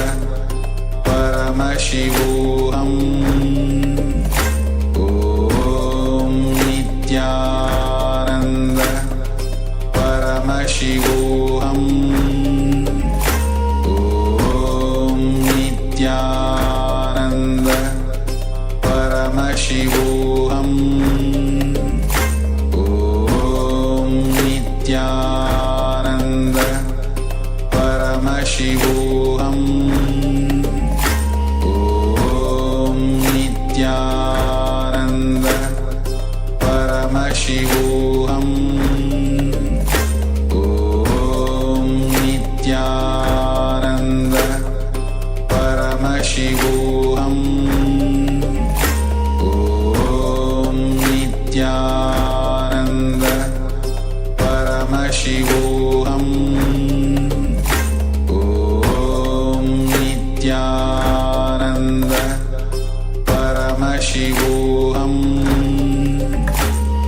Om Nithyananda Paramashivoham Om Nithyananda Paramashivoham Om Nithyananda Paramashivoham Om Nithyananda.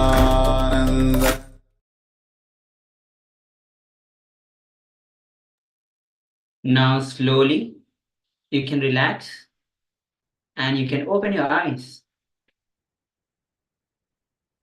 As you can see, it is the number 10 which is being projected on your screen. So if you have manifested this power, you have manifested this number which was scanned and revealed to you through your third eye is 10. Congratulations. Go on to the social media and invite your friends and families and share your experience of power manifestation with them. Even if you have manifested number 1 or 0, even the maroon background, that is a very good starting point. You can share your experience.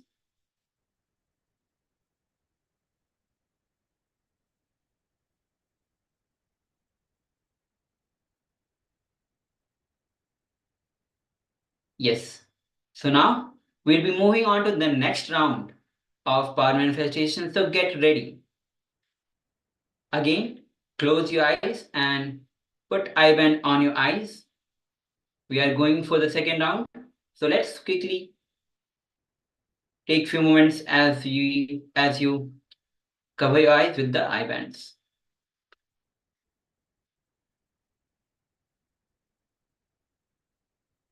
Now I'm going to project an image in front of you.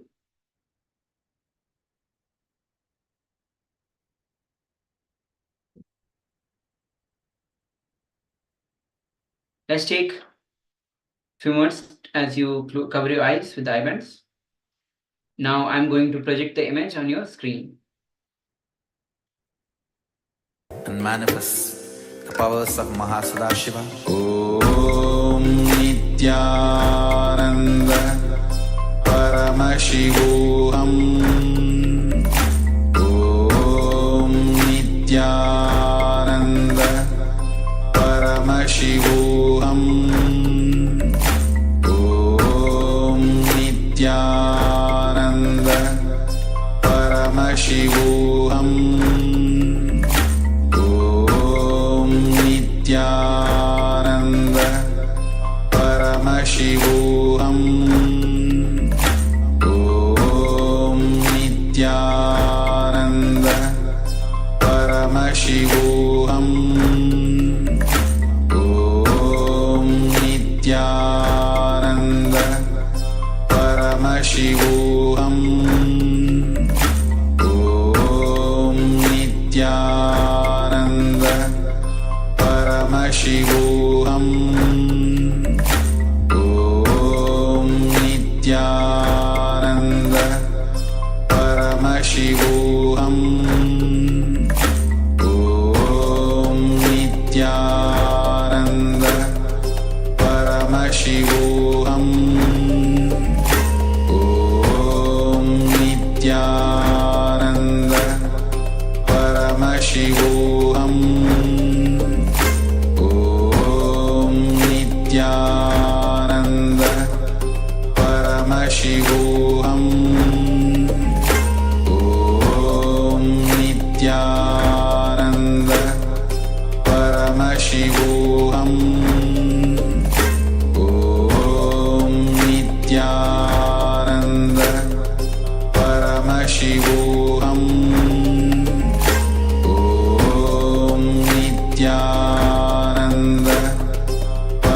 Paramashivoham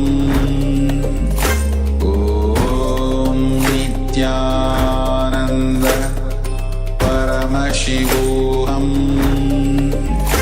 Om Nithyananda Paramashivoham Om Nithyananda Paramashivoham Om Nithyananda Paramashivoham Om Nithyananda Paramashivoham Om Nithyananda Paramashivoham Om Nithyananda Paramashivoham Om Nithyananda Paramashivoham Om Nithyananda Paramashivoham Om Nithyananda Paramashivoham Om Nithyananda Paramashivoham Om Nithyananda Paramashivoham Om Nithyananda Paramashivoham Om Nithyananda Paramashivoham Om Nithyananda Paramashivoham.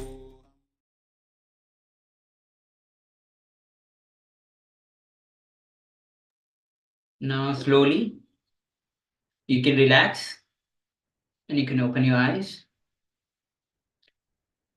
and see and verify what was being revealed to you through your third eye and what is being projected. As you can see, the alphabets are HOPE, which becomes the word of hope, and the number on each alphabet, the blocks are 4, 1, 3, and 1. So congratulate yourself if you have successfully manifested this power, and invite your friends and families and share your experience onto the social media by sharing your video with your friends and families, and let them manifest the powers of Paramashiva. Let them have the cognitive shifts which is going to transform their life. Now, so let's take a few minutes as you start sharing on the social media. Now, let's go for another round. Now I'll be projecting another image in front of your screen. So I request all of you to close your eyes, cover your eyes with the eye band. I'm going to project an image. You have to describe in detail how much of a detail you can explain. This image is a little complex, so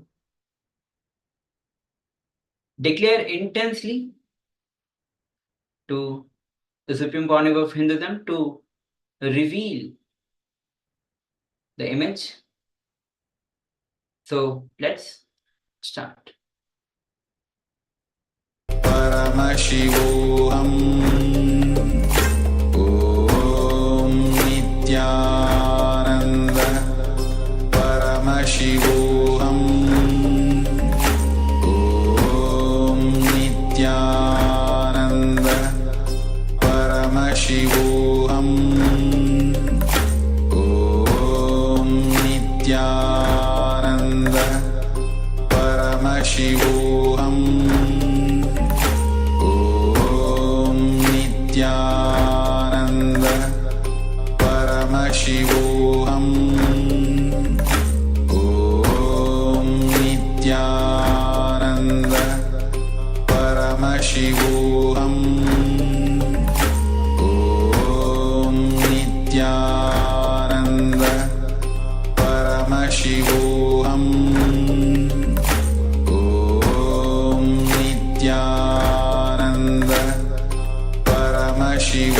Om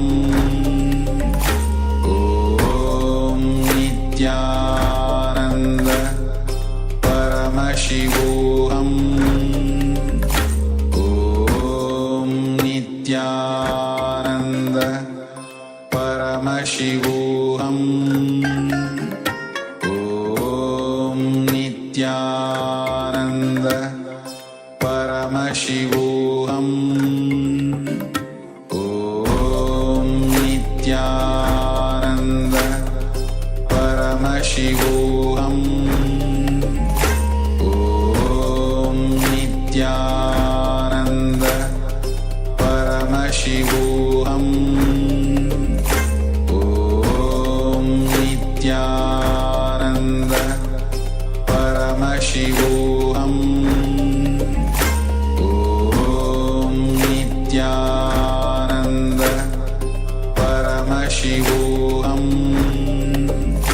Om Nithyananda Paramashivoham. Om Nithyananda Paramashivoham. Om Nithyananda Paramashivoham. Om Nithyananda Paramashivoham. Om Nithyananda Paramashivoham. Om Nithyananda Paramashivoham. Om Nithyananda Paramashivoham. Om Now slowly relax, and you can now open your eyes. Remove the eye band from your eyes and verify what was revealed to you through your third eye and what is being projected on your screen. As you can see, here is a beautiful leaf, green leaves, and at the background also it's a blur tree with leaves. So if you have manifested this power successfully, even if you have manifested this power in small details, please go on and share your experience and video onto the social media. Invite your friends and families for the power manifestation.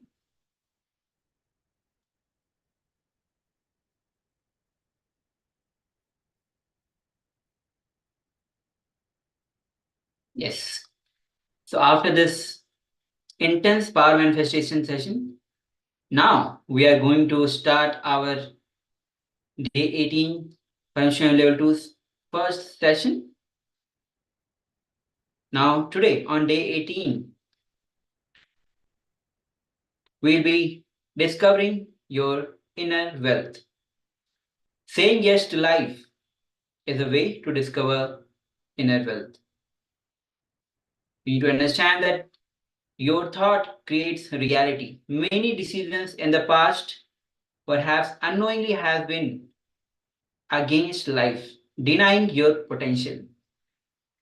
Your current life is shaped by these choices, positive and or negative.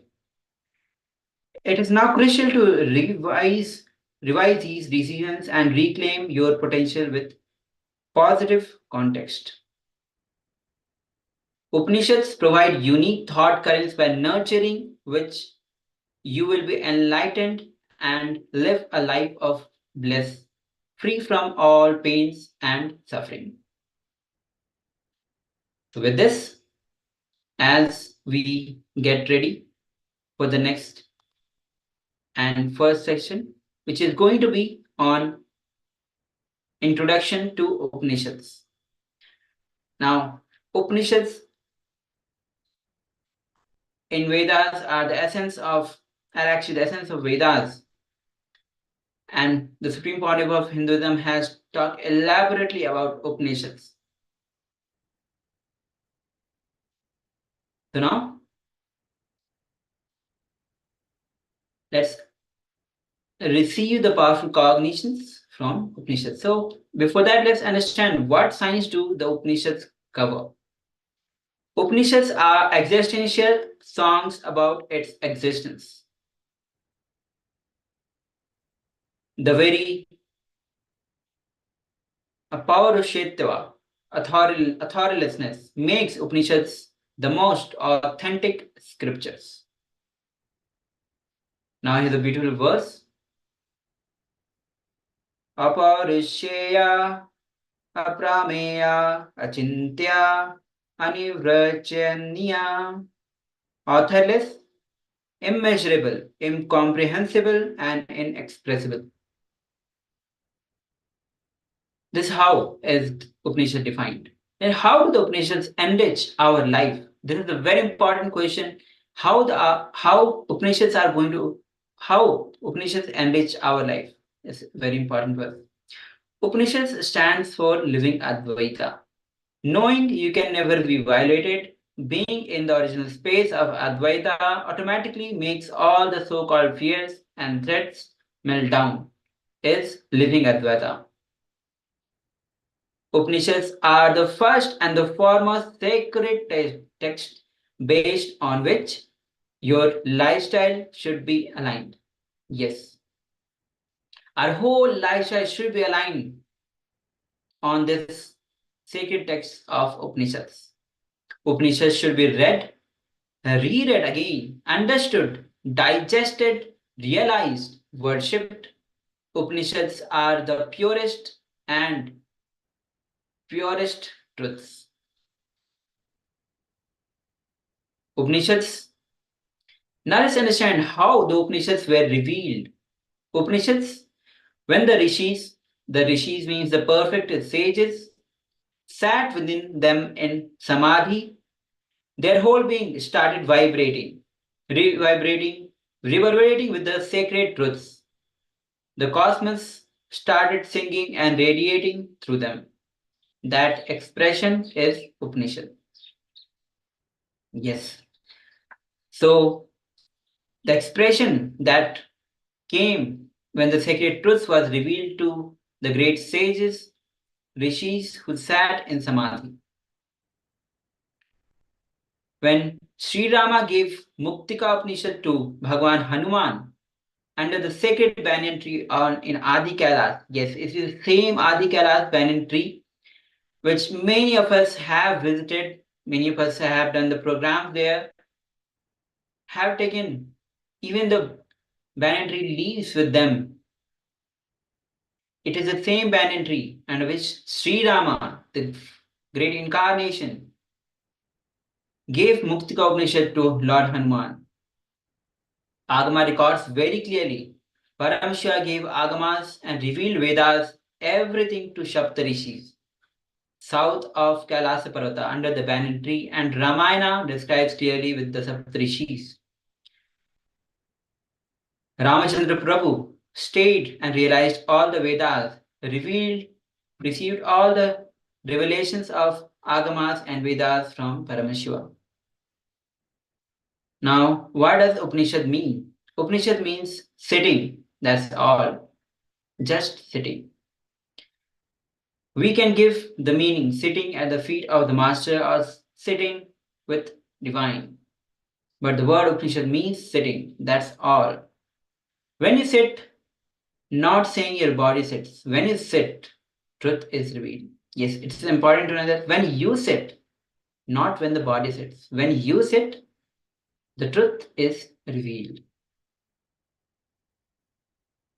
Now is a small story on how the Upanishads enrich our life. There was a bird sitting on a tree, eating bitter fruits and sweets, eating the bitter fruits and sweet fruits. When he eats the bitter fruits, he feels suffering and pain. When he eats the sweet fruits, he feels the joy. There was another big bird sitting above on a higher branch. The bird was neither eating nor spitting out the fruit. No pain, no pleasure. He was just sitting. This small bird was sometimes eating the sweet, sometimes eating the bitter fruit. When he eats the bitter fruit, he says, "Oh, my life is pain." And he would look up and see the big bird. He would say, "Oh God, see the bird, so peaceful, so quiet, not having pain like me. Let me go to that bird." He would slowly start going to that bird. After a few minutes, on the way, he would get tempted by the sweet fruits. He would eat the sweet fruit and stop going towards the bird. After 2, 3 sweet fruits, naturally he would land on a bitter fruits. Then immediately he would remember, no, life is suffering, life is pain. I have to go back. Then he would again look up and start going near to the big bird. Now the story says, jumping again and again like this, the bird wasted a few hundred years. Yes, a few hundred years. Finally, when he tasted the worst fruit, he said, "No, no more opening the mouth. Enough, done."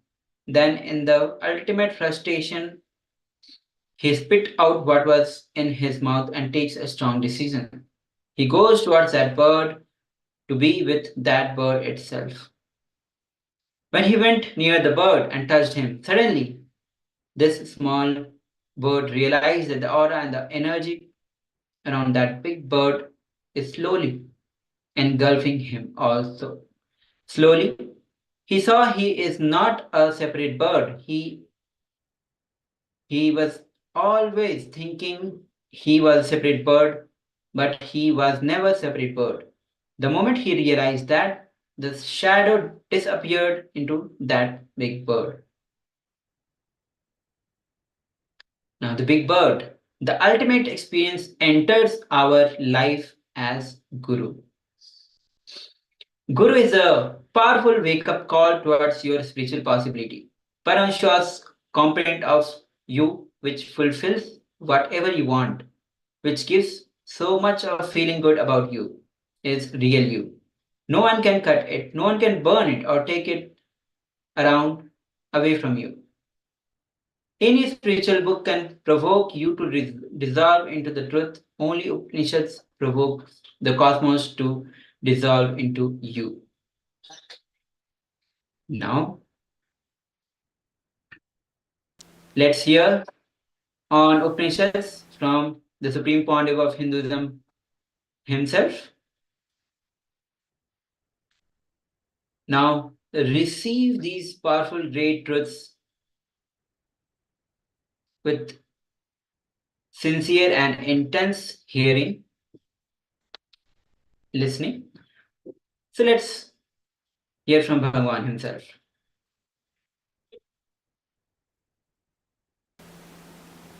The more I remember this word, more is pouring out. I'll continue to expand on apaurushyattva, means authorless. So many dimensions need to be explored. We need to understand about this concept of apaurushyattva, authorless. Please understand, yesterday as I was explaining,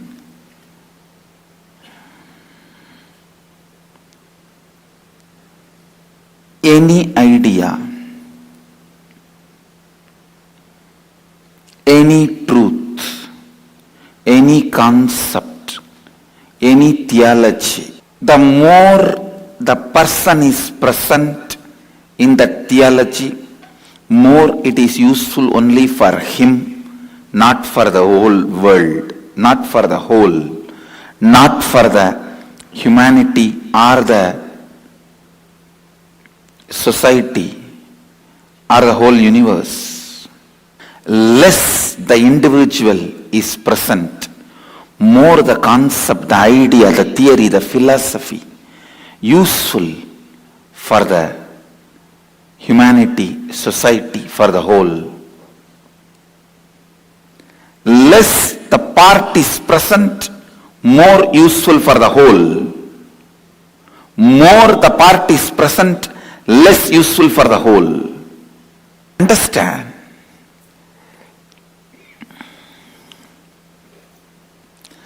Less the individual is present, more the truths, concepts, ideas are useful to the whole humanity, society, and the universe. More it is universal, less individual. More individual, less universal. The individual's influence should only be for the sake of enriching, never for the sake of establishing the person's identity. I tell you, history is always written by the people who won the wars. That is why it is never factual as it happened. No. No history is factual. Only when the author's individual vested interests, fear and greed to certain ideologies disappear, only then the history becomes factual, whole, useful for the whole universe and whole humanity, whole society. History is written by the people who don't have any vested interest, only is called Puranas. Puranas are more factual than any history written by the people with vested interests. Don't read any book where author is heavily present. If the author has disappeared within him and he doesn't have any vested interests, fear or greed for an ideology, then read that person. Not just his books, read that person's very life, be around him and learn, you will catch the truth. Apaurishyatva. Even if author wants to establish his name, there is a corruption, there is a reason, there is a vested interest, there is a fear or greed. Sometimes authors don't put their name, but they put some popular person's name because they wanted that popular identity to protect their work. That is why so many works are attributed to Adi Shankara. Only when the individual is absent, his personal vested interests, fear and greed disappears, dissolves. He becomes a pure channel for the existence to sing its own existence.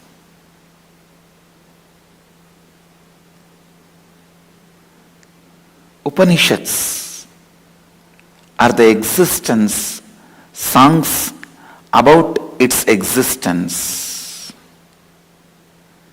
Existence, songs about its existence. Upanishads, they are so extraordinary. No one can claim ownership.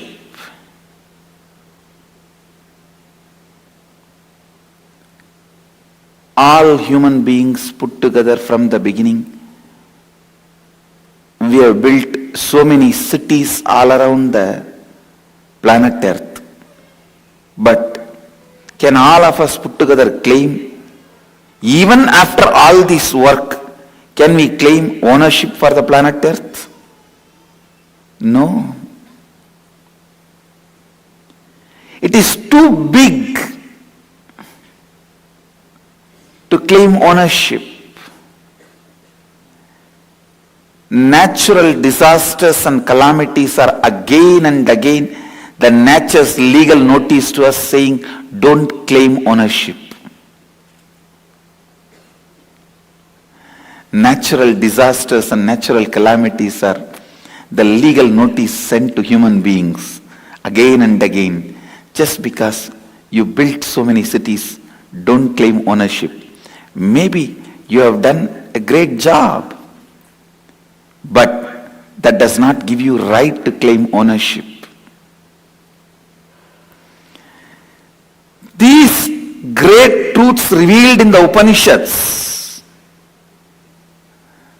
listen. The truths revealed in the Upanishads are too big.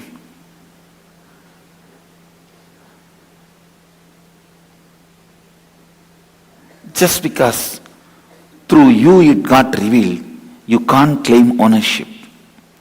It is foolishness to claim the ownership for a country because you found the sea route for the country. Yes, you might have found the sea route, but you can't claim ownership for that country because of that. Just because you have found earth is round, you can't claim ownership for that earth. The truths revealed in these Upanishads are too vast, too big.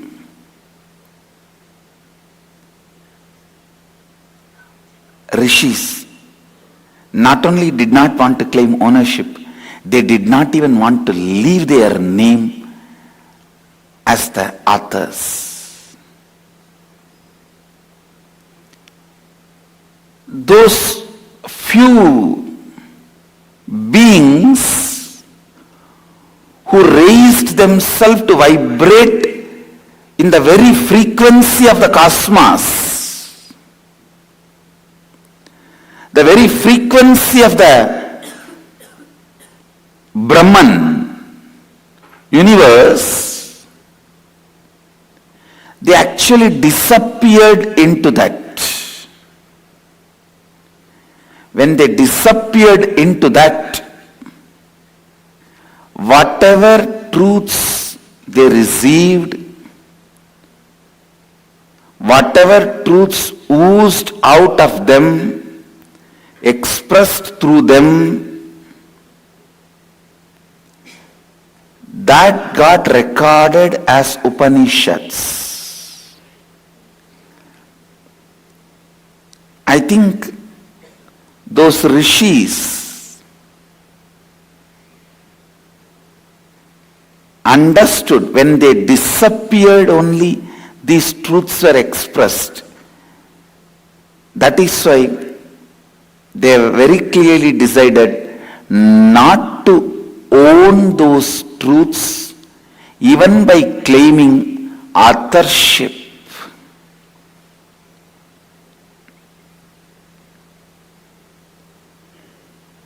I tell you, For a person who lives having few cows for his livelihood, he has a small goshala with 2-3 cows, and with that milk he makes curd, butter, ghee and sells. For that kind of a person, asking him to give all the milk and pour it on a deity as abhishekam is the biggest sacrifice, understand? Because that's the fruit of his whole life, his efforts. An agriculturist, asking him to give away all his grains in annadanam, that is a too big sacrifice, because that is the essence of his whole life, his whole life's fruit. If an agriculturist gives the grain, that is the sacrifice. A person who owns a goshala, if he gives away all his milk, that is the sacrifice. You can see many times a jewelry shop owner. I have heard many times, when people go to them for donation, they will give money but never gold, because somehow sentimentally they feel that is their life. And same way, a textile shop owner, he may give money but never clothes, because he feels that is his life. I tell you, same way, a writer giving up his name and authorship without mentioning his name is the biggest sacrifice. That is the biggest sacrifice. If you are an author, you will understand what I am saying. If you are a writer, you will understand. And especially after expressing such lofty ideas, I tell you, any dust, if it digests Upanishads, he will sit as Mahadeva. He will become Mahadeva. Any Shava digests Upanishads will become Shiva. The strength, the energy, enthusiasm, excitement, life, knowledge, bliss, intelligence, the way it gets infused into you, I tell you, Upanishads can make any Shava into Shiva.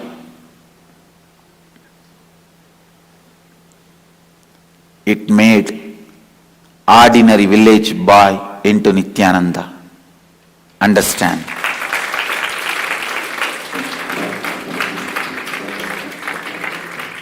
Upanishads, I can tell you from my experience, it made me, it can make you, anybody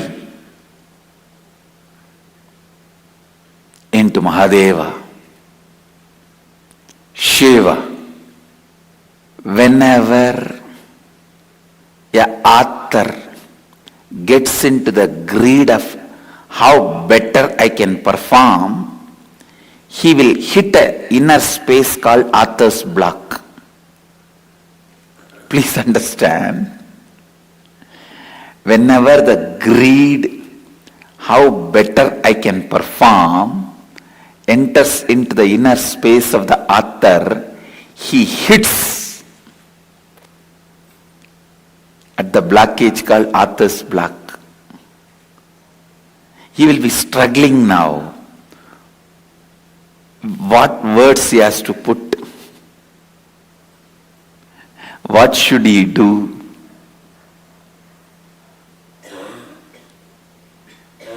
It's called writer's block. The individual's presence more the individual, less universal. More universal, less individual. This very apaurishyatva, authorlessness, makes Upanishads authentic, most authentic scripture. When the historian's individual vested interest disappears, history becomes truthful, factual. When the scientist's vested interest disappears, science becomes universal and useful.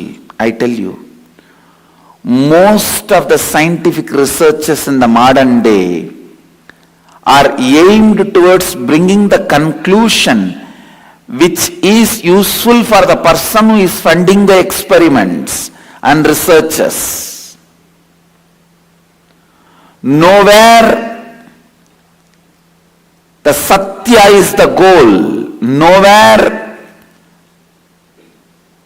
the truth is the goal. It is very rare people stumble upon the truth. If you want the truth, go behind the scientists who don't have anybody funding them for any vested interests. Because I am doing a lot of researches in the field of yoga, kundalini, meditation. We have already done so many breakthrough researches. Last Haridwar and Varanasi inner awakening, the research we have done and established now proves beyond any doubt the power of Kundalini in the field of anti-aging. What medicines are able to do, at least, because medicines are able to do only 5% of what we were able to do, we were able to cause more than 200-300% the anti-aging effects on the human body through meditation and Kundalini.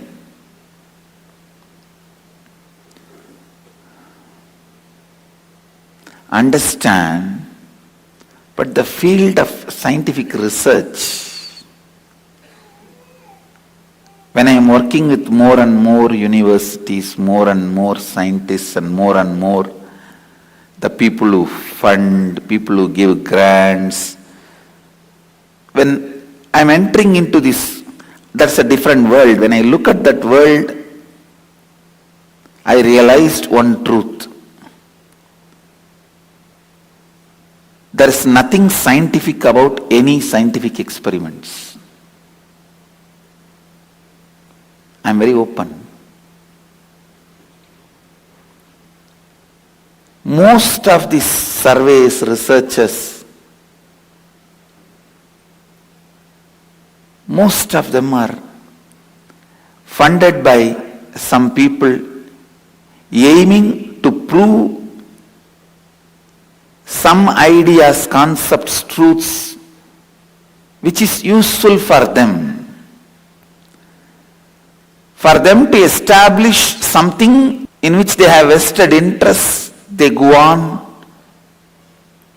funding this kind of researches and they get the result they want. It is like conclusion is already arrived, then researches are conducted. Not that hypothesis is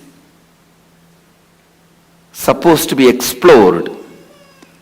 Hypotheses are just explained by the researchers. A real research should be exploring the hypothesis. A real investigation should be exploring the truth. When the vested interest enters, the truth dies. This apaurishyatva, authorlessness authenticates the power of these truths. Let me be straight, honest, truthful to you all. Authorlessness makes this whole Upanishads authentic, because they are not even interested in establishing their name. Forget about for-profit, non-profit. They don't even want their name to be established. When you are overwhelmed by the greatness of the truth, you will understand you can't own that.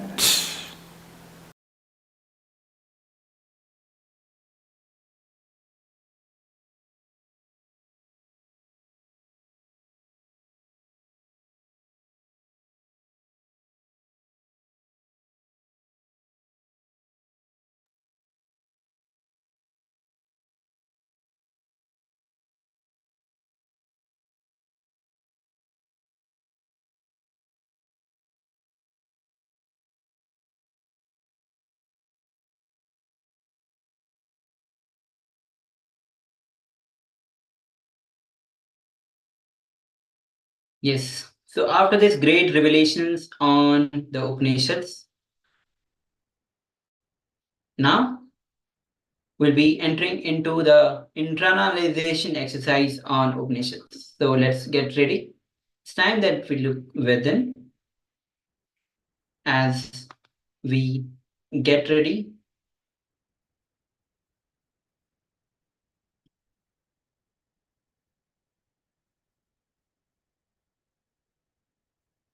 So now, all of you make sure that you are ready for this intra exercise. Before that, did you know that the Upanishads were revealed to Bhagwan Ramachandra Prabhu by Paramashiva? What else did you know and came to know today through this class? Manifest and pen down 10 powerful cognitions from this session. Yes. So let's take another 15 minutes for this and let's pen down what was being 10 powerful cognitions from this sessions.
Yes. So now,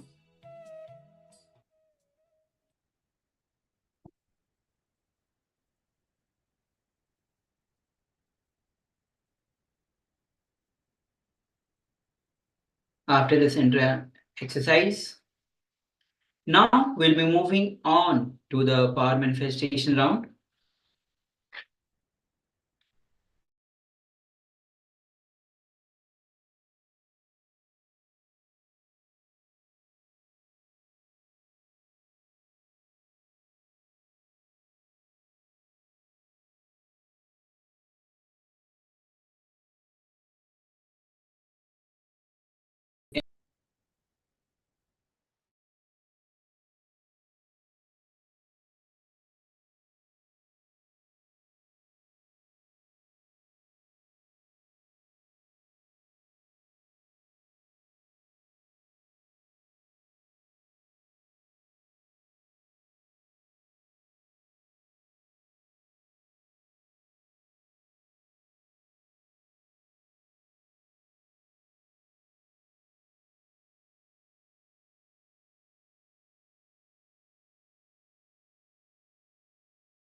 Have you been able to connect to something else?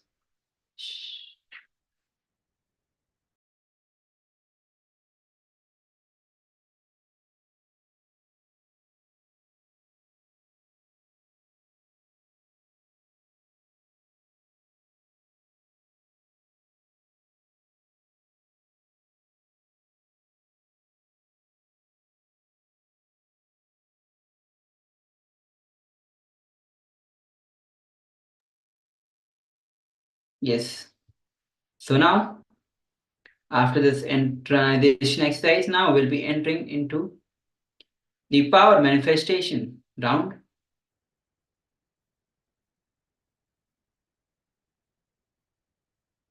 So I request all of you to bring your intense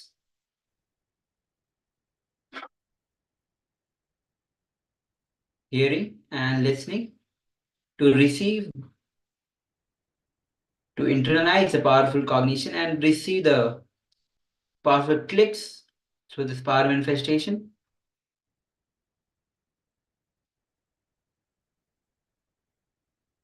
Now we are going to manifest the extraordinary powers of divine. Before we begin, let's enter into the SAS Pramana, the quantum memory, power to recollect large information without thinking, intelligence behind the brain. Now here is a beautiful word from Sarvajnanatura Agma, verse 15, which goes as Eva mekatma bhavena samsita tu yoginaha sarvajnanatvam pravartate vikalpa rahityatu. The translation of this verse goes as, within such a yogi who establishes himself in an absolute non-dual oneness with Lord Shiva, and who keeps himself free from all sorts of differentiating notions, the exalted superpower of all knowing gets unfolded in all its fullness. Now, we are going to manifest the power of third eye, quantum memory. This is going to be round 1. So let's get started with the instructions. So now sit with cross-legged on the floor. And if you're not able to sit on the floor, you can sit on the chair. with your head, neck, spine in a straight line. Now visualize Paramashiva has come down as Bhagwan Nithyananda Paramashiva from KAILASA. Remember Paramashiva in your third eye. Sit with this powerful cognition and meditate on it. Think intensely, you are Nithyananda Paramashiva. Anything else you think as your identity is delusion. Drop it. You are Nithyananda Paramashiva. Be in the space of absolute unclutching, complete completion and oneness to experience the state, space, and powers of Paramashiva.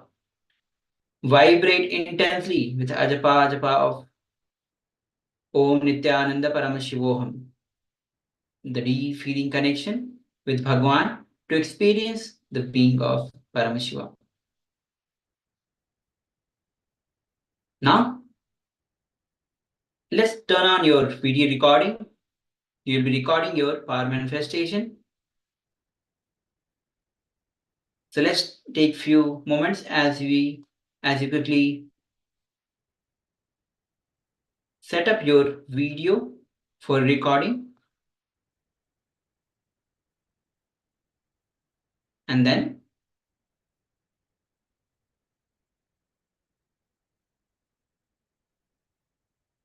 open the Living Enlightenment book.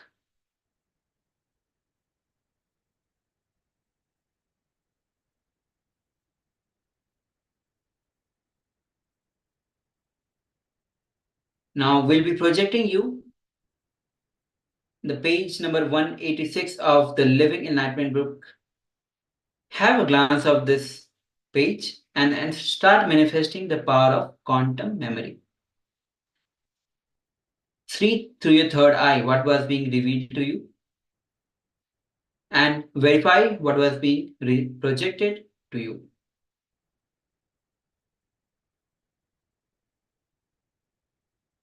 Yes. So let's get ready. Have a quick glance and then quickly cover your eyes with the eye bands and then pen down what was revealed to you through your third eye.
But you need to be ready for that.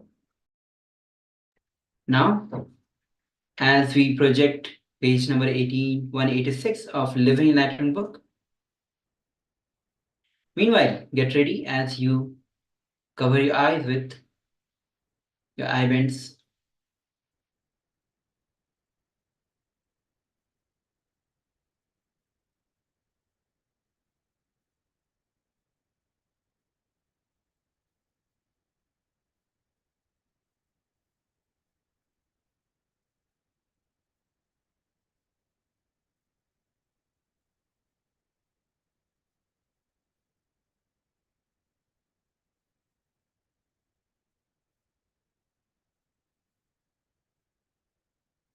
Have a glance of this page and after that just cover your eyes and